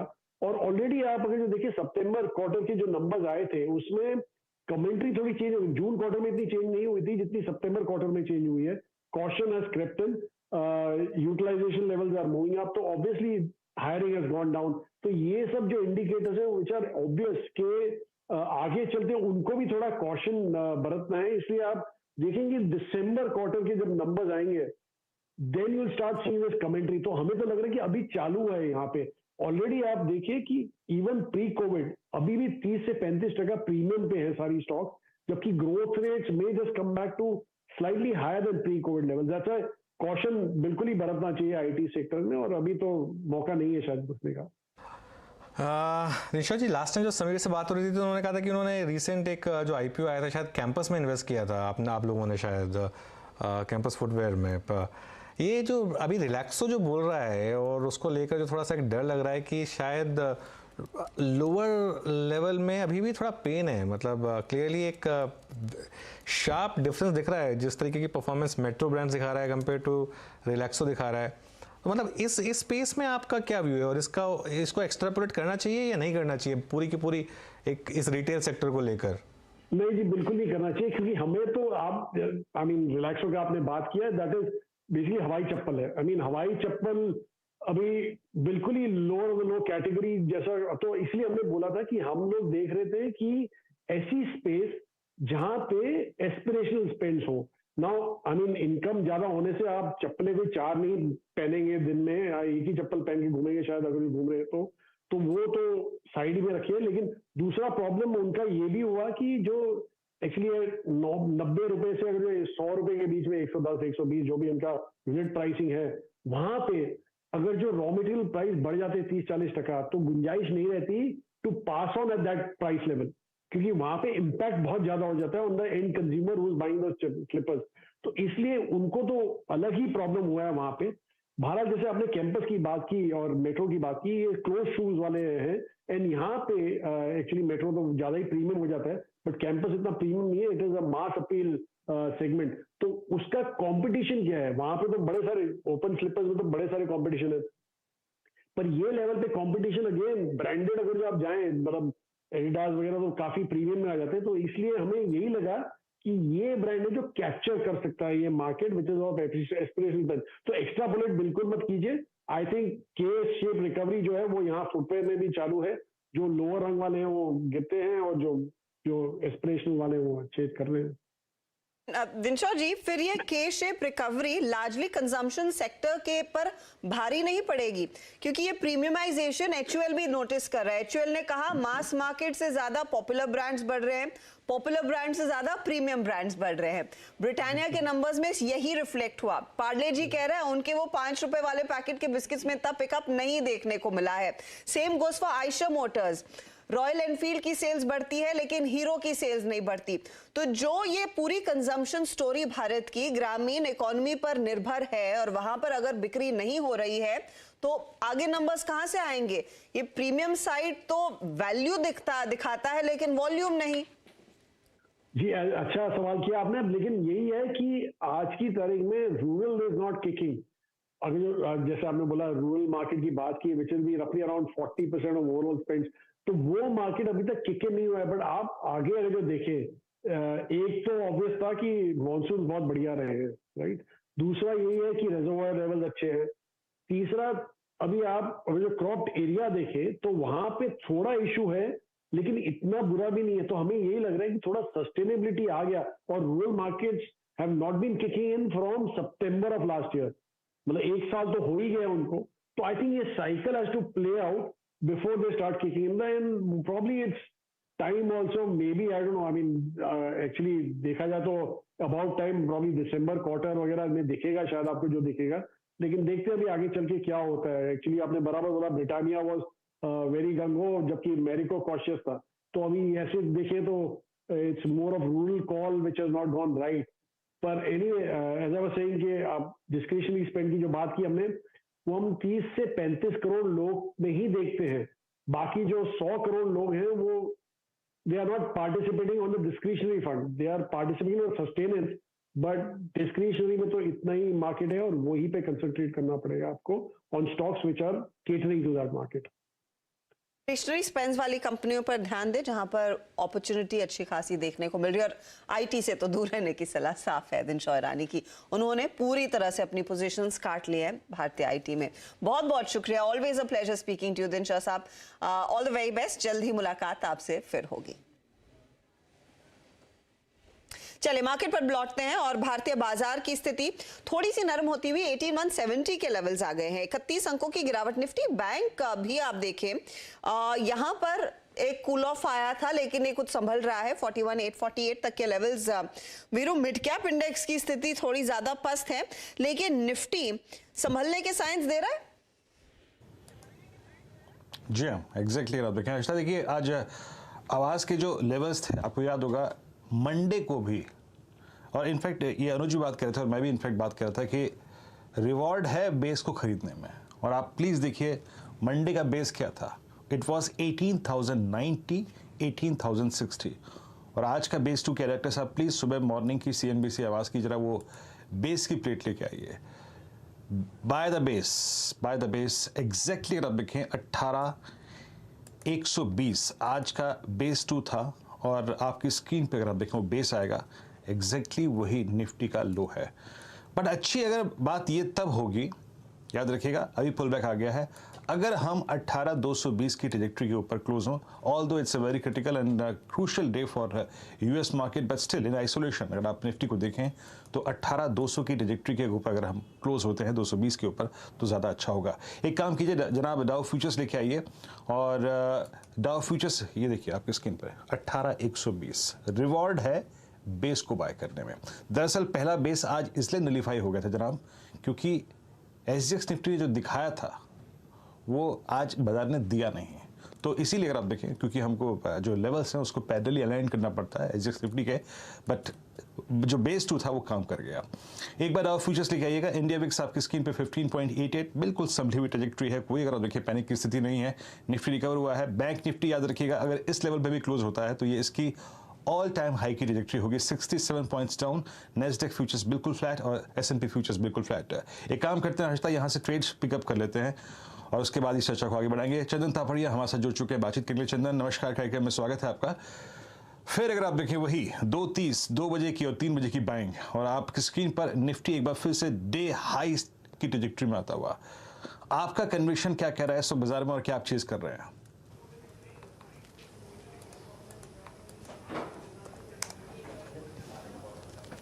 जी नमस्कार। देखिए वीरू, बाजार का जो ओवरऑल सेटअप पॉजिटिव है और गैप अप ओपनिंग यहाँ पे डिक्लाइन देती है और वो डिक्लाइन वापस खरीदारी में तब्दील हो जाती है। पिछले लगातार हम 6 वीक की बात करें तो बाजार में हायर लोज वीकली बेसिस पे बन रहे हैं और डेली बेसिस पे हायर टॉप हायर बॉटम के सीक्वेंस बन रहे हैं, तो पॉजिटिव बायस रहेगा। बाय ऑन डिक्लाइन की रणनीति यहाँ पे रहेगी। हमारा मानना है कि अब 18,088 जो यहाँ से लगभग 70-80 पॉइंट नीचे वो एक मेजर सपोर्ट का काम करेगा।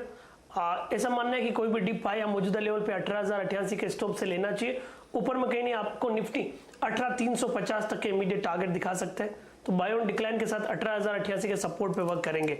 बट फिर भी हमारा ऐसा मानना है कि बैंक निफ्टी बाजार को आउट परफॉर्म करेगा। यहाँ पे ज्यादा स्ट्रेंथ है। बैंक निफ्टी ने आज पुराने लाइफ टाइम हाई 41,840 को निकाल के लगभग 41,948 का हाई बनाए हैं और हाईएस्ट क्लोजिंग यहाँ पे दे रहा है, तो बैंक निफ्टी में ज्यादा स्ट्रेंथ है। यहाँ पे खरीदारी की सलाह रहेंगे। 41,600 के सपोर्ट से कहीं ना कहीं 42,250 तक के टारगेट रहेंगे, तो दोनों ही इंडाइसेस में पॉजिटिव व्यू है। कंपैरेटिवली बैंक निफ्टी जो आउट परफॉर्म कर रहा है अभी भी आउट परफॉर्म करता हुआ नजर आना चाहिए।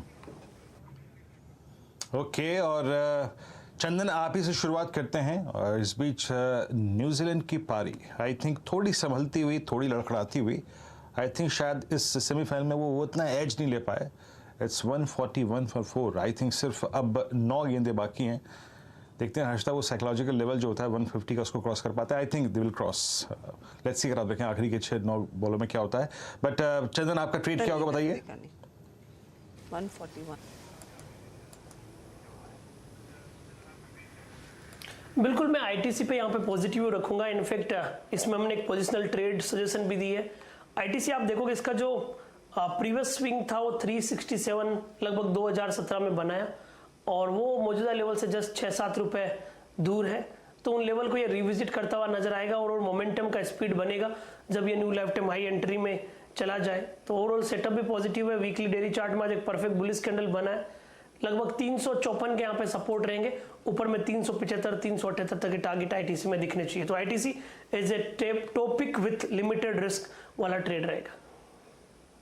सी टॉपिक डेफिनेटली है। 362 का हाई, 362 के लेवल्स पर इस समय आपकी स्क्रीन पर चमकता हुआ ये काउंटर 2% ऊपर। चलिए समेत एसटीबीटी या बीटीएसटी?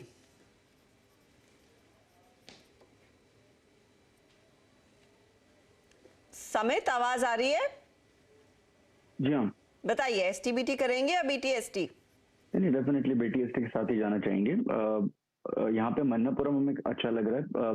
उसने परसों भी एक अच्छा ट्रैक्शन दिखा था, काफी दिनों के बाद उसके जो एक स्लम्बर फेज से बाहर आने की उसकी कहीं ना कहीं इंडिकेशंस थे। आज फॉलो पाया है, बट हायर लेवल्स पे थोड़ा ये हल्का हुआ है, बट फिर भी हमें लगता है कि सिंस 105-106 के ऊपर ये कन्विंसिंगली ट्रेड हो रहा है। मन्नापुरम फाइनेंस यहाँ पे एक अच्छा बेट हो सकता है 115-117 के टारगेट के लिए। 105-50 का यहाँ पे स्टॉप लॉस रहेगा और ऑप्शन के जरिए भी ट्रेड किया जा सकता है। 110 का कॉल ऑप्शन काफी अच्छा लिक्विड है और इसमें ट्रैक्शन भी हम सुबह से अच्छा दिख रहे हैं। 4 के आसपास ट्रेड हो रहा है, ये बाय किया सकता है। 2.4 का स्टॉप लॉस और इसका जो टारगेट है 6.5 से 7.5 का रहेगा। तो 650 तक के टारगेट्स 1110, 6.5 से 7.5 का टारगेट रहेगा। I beg your pardon, Manappuram की बात हो रही है। 1110 का कॉल लेकर चलना है। गावा साहब आपका ट्रेड क्या रहेगा? बीटीएसटी? वेल बीटीएसटी के तौर पर चलेगा मेरा आईटीसी। बहुत अच्छी तेजी है, न्यू हाई पर ट्रेड कर रहा है, रेसिस्टेंस नहीं नजर आता। आईटीसी का ट्रेड कर रहा है 361 पर, इसका टारगेट 365, 370 भी हो सकता है, लेकिन 365 ट्रेडिंग बेट बनता है। स्टॉप होगा 358 आईटीसी। आईटीसी, सबका मनपसंद आईटीसी आज ऑल टाइम हाई पे क्लोज होगा। प्रकाश सर और चंदन दोनों की अगर आप देखें कॉल यही पे थी। राजेश सतपुते जी आपके कैरी करेंगे मॉर्निंग के लिए, फ्राइडे मॉर्निंग के लिए, माफ कीजिए थर्सडे मॉर्निंग के लिए। वीरेंद्र जी देखिए, मैं तो डेफिनेटली रिलायंस को ही लेके जाऊंगा क्योंकि दो ही काउंटर में स्टेबिलिटी है। एक तो रिलायंस है, आईटीसी, एचडीएफसी ट्विंस भी बढ़िया है, लेकिन मोमेंटम यहाँ पे थोड़ा सा आप कह सकते हैं कि ज्यादा सबड्यूड है। तो रिलायंस के साथ ही जाऊंगा। 2600 के ऊपर रिलायंस जिस तरह से वेल प्लेस्ड है, आप कह सकते हैं जहाँ पे शॉर्ट स्क्वीज हम देखते रहते कि एक स्विंग ट्रेड मिलेगा, तो रिलायंस बाय करूंगा। 2600 के ऊपर मेरा स्टॉप लॉस रहेगा 2590 का, और जो टारगेट दिख रहा है अकॉर्डिंग टू स्विंग ट्रेडिंग वो रहेगा 2660 का।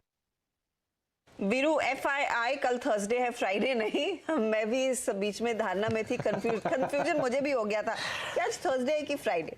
आज वैसे है वेंसडे, तो कल थर्सडे एक्सपायरी का दिन और परसों फ्राइडे, तो ये कल के लिए ट्रेड आ रहा है राजेश सातपुते की तरफ से। मानस आपकी बारी, STBT करने का इरादा है या BTST? नहीं, बिल्कुल BTST करके जाएंगे और PSU बैंक में ज्यादा स्ट्रेंथ लग रही तो वहीं पर एक BTST ट्रेड लेके जाएंगे। बैंक ऑफ बड़ौदा में खरीदारी करने की राय रहेगी। करंट लेवल्स में भी अगर आप खरीदारी कर रहे हैं और 162 के स्टॉप लॉस लगाइए, और आई थिंक कल शायद आपको 174 तक के भाव बैंक ऑफ बड़ौदा में देखने को मिल सकते हैं। बड़ौदा में तेजी का ट्रेड लेकर चले तो मार्केट ऊपरी लेवल से थोड़ा सा हल्का हुआ, डिप पर फायदा उठाने की बारी है। हमारे सभी जानकारों की राय यही है। समित कह रहे हैं, मनपुरम गाबा साहब ने भी कहा कि आप देखिए तेजी वाला ट्रेड ITC पकड़े। मानस ने भी एक बाय कॉल आपको दिया है अभी अभी, और राजेश सातपुते की तरफ से भी रिलायंस पर एक व्यू आया। तो ये फिलहाल आपके लिए आइडियाज इस समय के तेजी के तरफ के। चलिए थोड़ा सा आगे बढ़ते हैं और कल की बात करें तो आयशर मोटर्स के नतीजे आएंगे और आयशर की बिक्री के आंकड़ों में इफेक्ट तो दिखा था रॉयल एनफील्ड की नई गाड़ी का, और ओवरऑल जो सेल्स में डिमांड वापस लौटती हुई दिखाई दी है। तो ये नंबर्स में कितना रिफ्लेक्ट हो सकता है Q2 के, सुमित हमारे साथ है बताने के लिए। सुमित, क्या एक्सपेक्ट कर रहा है मार्केट? देखिए, वैसे तो रोबस्ट नंबर्स का अनुमान मार्केट लगाकर चल रहा है कि शायद इस बारी आंकड़े आते हुए दिखाई पड़ेंगे, क्योंकि बहुत सारी चीजें पिछले क्वार्टर से इस क्वार्टर में बदली हैं। सेमीकंडक्टर्स को लेकर जो सप्लाई शॉर्टेज की बातचीत थी पिछले क्वार्टर में, वो थोड़ी सी ईज आउट हुई है, तो उसका एक इम्पैक्ट है। एक्सपोर्ट नंबर्स बेटर हैं, नए प्रोडक्ट जो लॉन्च किए हैं वो कंपनी के लिए अच्छा कामकाज करेंगे। रेवेन्यू 57% बढ़ने का अनुमान, 3547 करोड़ रुपए का रेवेन्यू रहेगा। मुनाफा 656 करोड़ रहने का अनुमान है, 363 से डबल ऑलमोस्ट होने का अनुमान बाजार लगाकर चल रहा है। करीब करीब 80% यहाँ बढ़त देखने को मिल सकती है। ऑपरेटिंग प्रॉफिट मार्जिन करीब करीब 24%, 18 साढ़े 18% से बढ़कर आएंगे, और मुनाफा रफली इबिटा फ्रंट पर करीब करीब 82% की एक बढ़त इस तिमाही के अंदर बाजार लगाकर चल रहा है। अच्छी चीज है, पहला हंटर जो इनका जो नया सेगमेंट में इन्होंने कंपनी ने एक बाइक लॉन्च की थी वो, और साथ साथ जो सेमीकंडक्टर की सप्लाईज की शॉर्टेज ईज आउट हुई है उसका एक इम्पैक्ट कंपनी के नंबर्स पर रहेगा।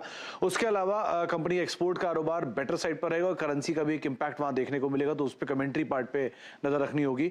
प्राइस हाइक जो किया है उसका मार्जिन में कुछ हद तक सपोर्ट रहेगा। ऑपरेटिंग कॉस्ट का ईज आउट कंपनी करेगी उन प्राइस हाइक के चलते, और उसके अलावा रॉयल एनफील्ड का जो वॉल्यूम है वो भी करीब करीब 70% बढ़ने का अनुमान YOY बेसिस पे लगाया जा रहा है। 2,08,000 यूनिट के आसपास ही यूनिट रहेंगी। सीक्वेंशियल बेसिस पर इन नंबर्स पे नजर रखनी होगी, एक पार्ट। दूसरा, गोइंग फॉरवर्ड कमेंट्री, नए launches, second half of financial year, festive demand का इम्पैक्ट, ये कुछ चीजें हैं जिनको बाजार बहुत क्रूशियली वॉच करेगा। लेकिन फर्स्ट हाफ के लिए एटलीस्ट ये बाजार मान के चल रहा है कि इस तिमाही में नंबर्स काफी अच्छे रह सकते हैं। स्ट्रॉन्ग नंबर्स का एक्सपेक्टेशन है सुमित, बहुत बहुत शुक्रिया। बट एक और चीज़ याद रखिएगा, स्ट्रॉन्ग नंबर्स, लेकिन ये स्टॉक गजब चला भी है। ये अपनी ऑल टाइम हाई ट्रेजेक्ट्री पे है, not exactly all time but trajectory more less वही है। इसका ऑल टाइम हाई जो है वो यहाँ से करीब करीब आप समझ लीजिए 3918 के स्तर पे था, 200 रुपये ऊपर है। बट 4000 रुपये के स्टॉक के लिए 200 रुपये हार्डली मैटर्स। 20 एक्सपोनेंशियल एवरेज के ऊपर। चंदन, आपका टेक आयशर मोटर्स पे, आपको क्या लगता है? आई मीन जब तक 3500-3600 की ट्रेजेक्ट्री के ऊपर है, जो कि सितंबर 2017 का हाई भी था, तब तक सेफ है?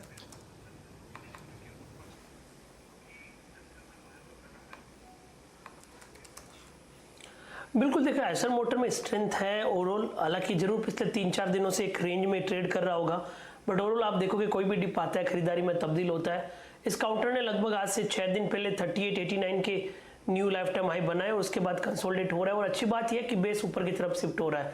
3645 इसने 3 दिन पहले स्विंग बनाया और वहां से हायर बेस बन रहा है, तो मेरे हिसाब से कोई भी डिप आता है तो 3650 का सपोर्ट लगाना चाहिए, और स्टॉक में अभी भी 3889 से लेके 4000 तक के लेवल को छूने की क्षमता बनी हुई है, तो जरूर रेंज में है बट डिप्स पे बाइंग आ रही है, इसलिए मेजर ट्रेंड पॉजिटिव और बाय ऑन डिक्लाइन की रणनीति रखेंगे 4000 के पोजिशनल टारगेट के लिए।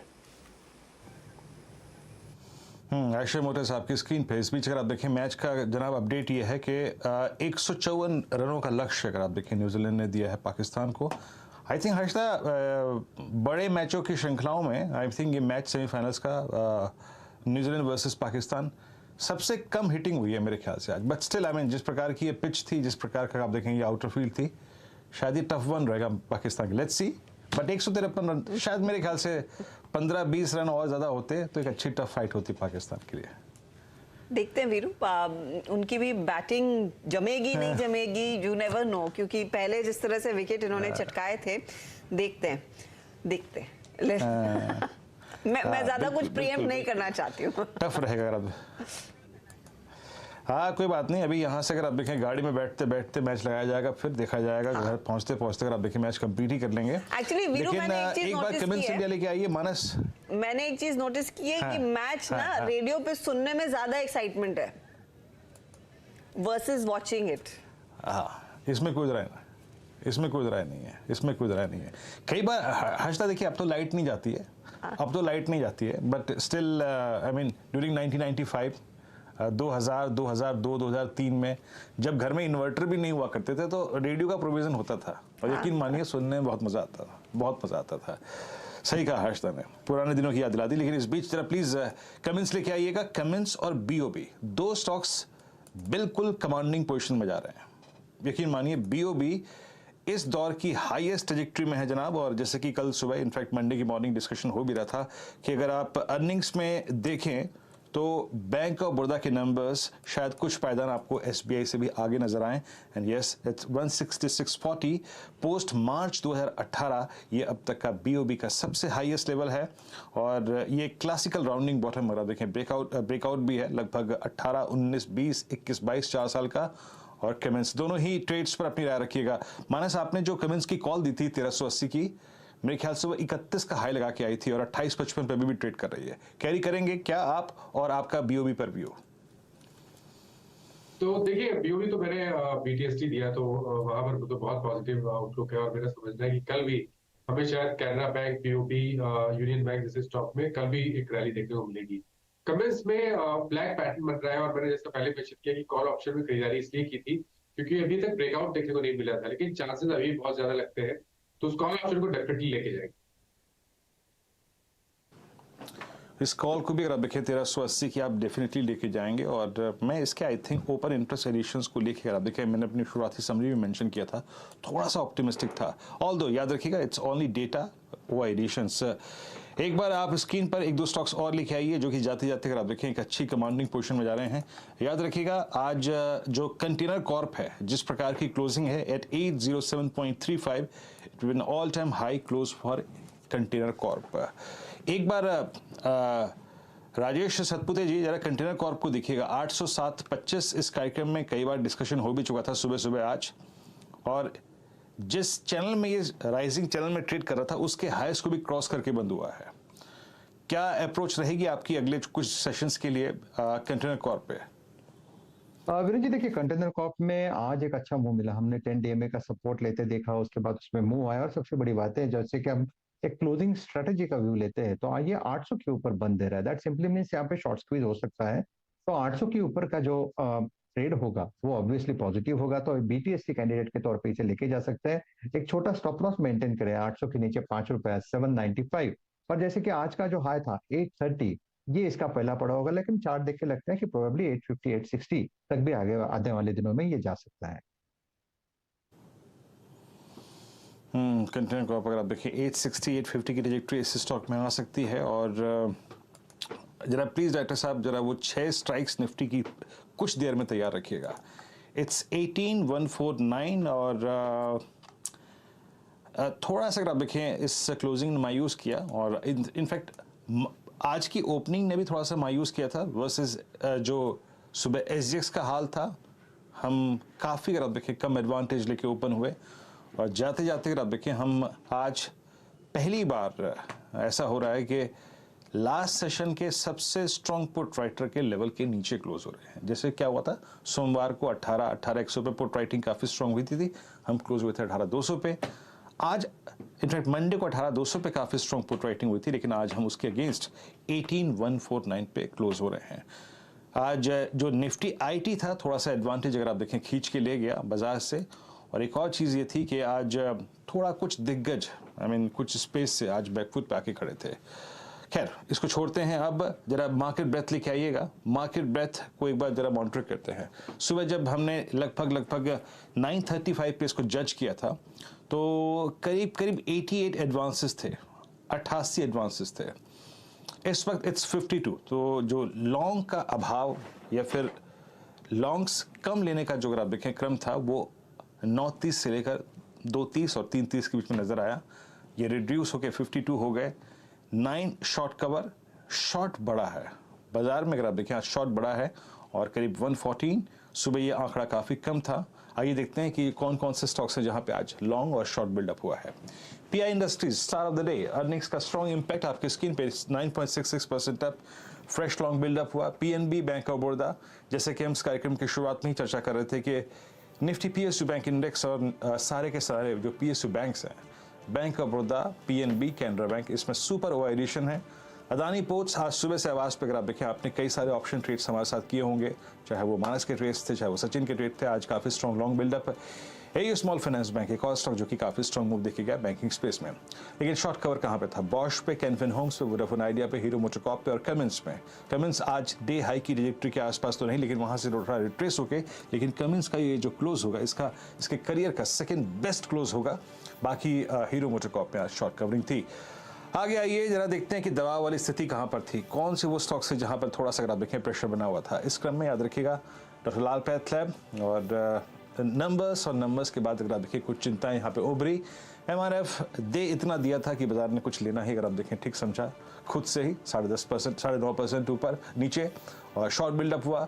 Jubilant Foods post earning short buildup हुआ। गोदरेज प्रॉपर्टीज अगर आप देखें तो आज शॉर्ट बिल्डअप हुआ। उसके बाद एबीबी कैपिटल गुड स्पेस में अगर आप देखें आज शॉर्ट बिल्डअप हुआ। बाकी लॉन्ग अनवाइंडिंग मेट्रोपोलिस में, जेएसपीएल में, पॉलीकैप में, बालकृष्ण इंडस्ट्रीज में और जीएमआर इंफ्रा में दिखाई दी।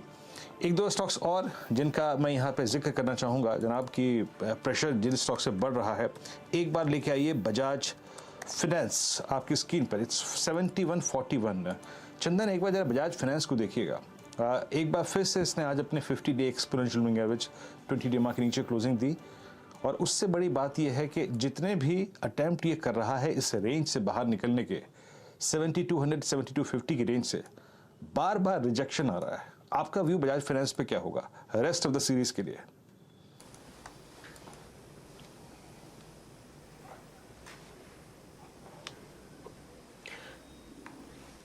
देखिए वीरू, बजाज फाइनेंस की बात करें तो इस सीरीज में ये एक दायरेबंद कामकाज कर रहा है। नीचे में लगभग 7000, ऊपर में 7250 का जोन।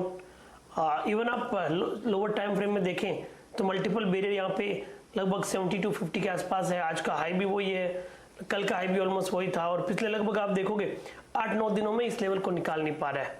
बट नाउ कंसर्न और अच्छी बात यह भी है कि नीचे में मल्टीपल सपोर्ट है। तो एज ऑफ नाउ कोई अग्रेसिव व्यू नहीं रहेगा जब तक 7240 नहीं निकलता है। वो निकलने के बाद ही कोई तेजी की पोजीशन बनाए। बट साथ में ये भी लग रहा है कि नीचे में एक बार जो इसका मेजर सपोर्ट है 6900, 6950 वहां तक एक बार के लिए फिसल सकता है।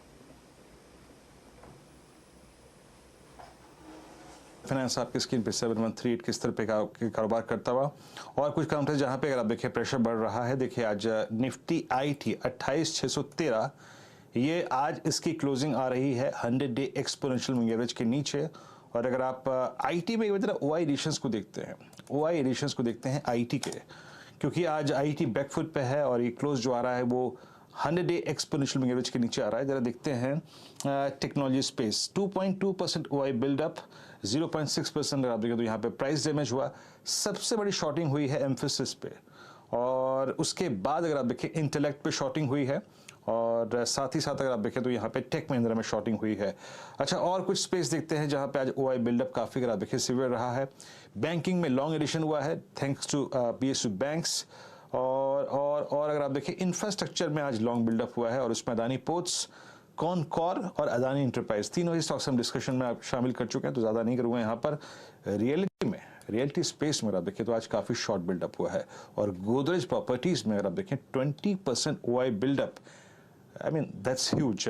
एक बार गोदरेज प्रॉपर्टीज को देखेंगे राजेश समित, आपकी स्क्रीन पर 1166, इनफैक्ट मेरे ख्याल से राजेश सतपुते जी हैं। राजेश जी, ये पोस्ट आई थिंक 2 मई अब तक की सबसे वाइल्ड कैंडल है, it's I mean wildest candle, और उसी के साथ ये अपने इस दौर की लोवेस्ट ट्रैजेक्टरी पे स्लिप करने की कोशिश कर रहा है। आपका व्यू इस स्टॉक पे क्या होगा?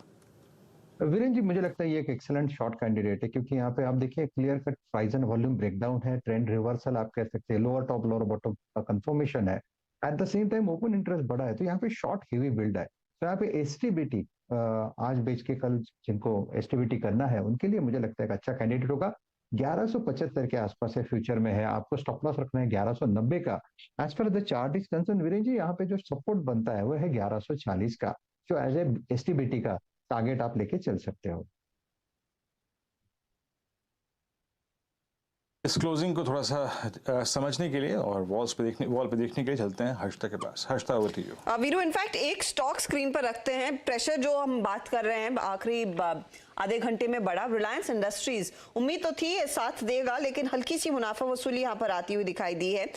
ये स्टॉक करीब 0.5% क्लोज कर रहा है नीचे, 2600 के स्तरों के नीचे, तो यहाँ से भी थोड़ा सा दबाव बढ़ा है इनफैक्ट आखिरी आधे घंटे में या फिर आखिरी 15 मिनटों में rather.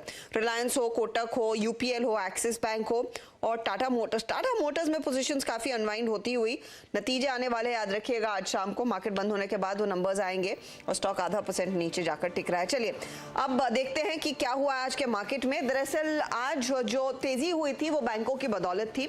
Nifty bank day high से काफी हल्का हुआ, 41,949 तक की ऊंचाई इसने करीब 2-2:15 बजे नापी और वहां से आप देखिएगा क्लियरली सेल साइड की पोजीशंस 300 पॉइंट का कूल ऑफ, सिर्फ 9 पॉइंट ऊपर फ्लैट क्लोज दिखा रहा है। निफ्टी 50 भी नेगेटिव टेरिटरी में करीब 70 अंकों की गिरावट पर ट्रेड करता हुआ आज हम 18,296 का हाई छूते हुए दिखाई दिए थे ओपनिंग पर, लेकिन क्लियरली मार्केट टिका नहीं है उन ऊपरी लेवल्स पर। निफ्टी आईटी में तो क्लियर कट सेल साइड की पोजीशंस बनती हुई दिखाई दी, 150% नीचे, 150 पॉइंट नीचे, 0.5% की गिरावट पर वो स्टॉक जाकर टिकता हुआ दिखाई दे रहा है। वही क्विकली आपको दिखाते हैं ऑटो काउंटर्स में क्या हुआ, रियल एस्टेट स्टॉक्स में क्या हुआ, पावर स्टॉक्स में क्या हुआ। ऑटो में भी पोजीशंस कटती हुई 126 अंकों की गिरावट, रियल एस्टेट में 1.5% का नुकसान, आपने गोदरेज प्रॉपर्टीज देखा था 60% नीचे और चुनिंदा पावर कंपनियों में भी हमने देखा था सेल साइड की पोजीशंस। तो ये आपके सामने गोदरेज प्रॉपर्टी 7% नीचे, डॉक्टर लाल, मेट्रोपोलिस जैसे स्टॉक्स भी आपकी स्क्रीन पर लेकर आते हैं क्योंकि डायग्नोस्टिक्स के लिए आज का दिन कमजोरी वाला था। 8% डॉक्टर लाल टूटा तो 5% से ज्यादा का नुकसान इनफैक्ट मेट्रोपोलिस में देखने को मिला है।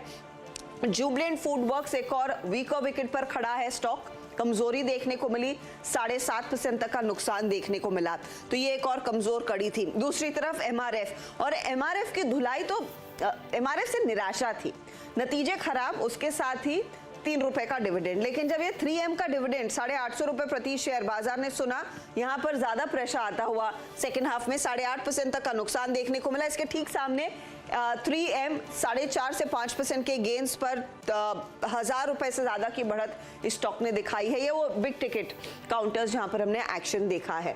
अब देखते हैं कि वॉल में स्थिति क्या बनती हुई दिखाई दी है। आप देखिए हीट मैप आपको क्लियर कट अंदेशा देगा कि क्या चला और क्या दबाव में था। सुबह में तस्वीर इतनी बुरी नहीं थी, ये सेकंड हाफ में जो बिकवाली बढ़ी है उसी का दबाव है। तो प्रेशर पॉइंट्स के लिहाज से हिंडाल्को की हमने बात नहीं की, लेकिन 5% नीचे था ये काउंटर आज।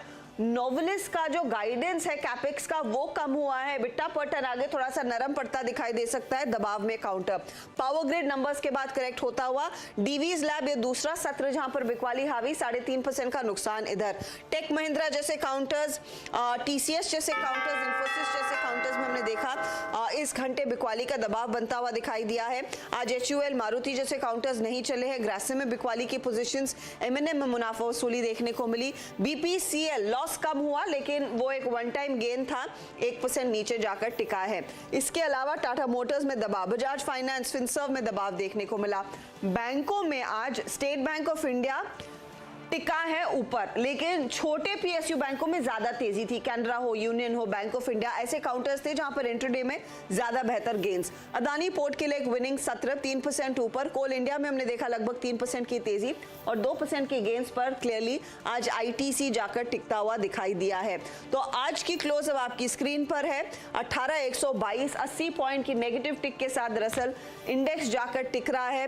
हल्का सा रुझान मंदी का बनता हुआ और निफ्टी बैंक एकदम फ्लैट। अपने सभी गेन्स को बाजार ने क्लोजिंग तक पूरी तरह से गवा दिया है। ज्यादा प्रेशर आया इनफैक्ट मिड कैप इंडेक्स पर, जहां पर लगभग 280 अंकों तक की गिरावट देखने को मिली है। चलिए सीधा सौदा में क्या हुआ है वो आपकी स्क्रीन पर लेकर आते हैं। आशीष और नीरज के बीच के मुकाबला। आशीष ने तेजी मंदी दोनों के ट्रेड्स पकड़े।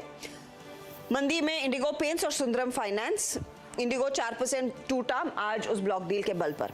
एफिल इंडिया नतीजे अच्छे तो 3% भागा। एप्टिस वैल्यू हाउसिंग के नंबर्स ठीक थे, 0.5% ऊपर वो काउंटर रहा। अब नीरज का जो पोर्टफोलियो है वो आपकी स्क्रीन पर आ जाएगा, या फिर जो स्टॉक्स इन्होंने सुबह में चुने। फेयरकेम ऑर्गेनिक्स, बिरला कॉर्प, लक्ष्मी ऑर्गेनिक्स सब नंबर्स पर आज टूटते हुए। फेयरकेम में तो करीब 11% तक की गिरावट और तेजी में बैंक ऑफ बड़ौदा इन्होंने पकड़ा था, 5% ऊपर ये स्टॉक रहा। तो ये रही आज की क्लोज। कुल मिलाकर ऊपरी लेवल से बाजार हल्का होता हुआ दिखाई दिया है। 18,157 का स्तर आपकी स्क्रीन पर छोड़ रहे हैं हम। ये है फिलहाल फाइनल क्लोज आज के मार्केट का। आज शाम को अमेरिका में क्या होता है उस पर नजरें रहेंगी। फिलहाल फ्लैटिश इंडिकेशन बनता हुआ दिखाई दे रहा है और ऑफ कोर्स कल महंगाई के आंकड़ों पर भी मार्केट ज्यादा रिएक्ट करेगा। हमारे लिए ऑफ कोर्स एक्सपायरी वाला सत्र। जी प्राइस कार्यक्रम में इतना ही। अगली कल फिर होगी आपसे मुलाकात मॉर्निंग कॉल में। हर्षदा मेरी, तब तक के लिए नमस्कार।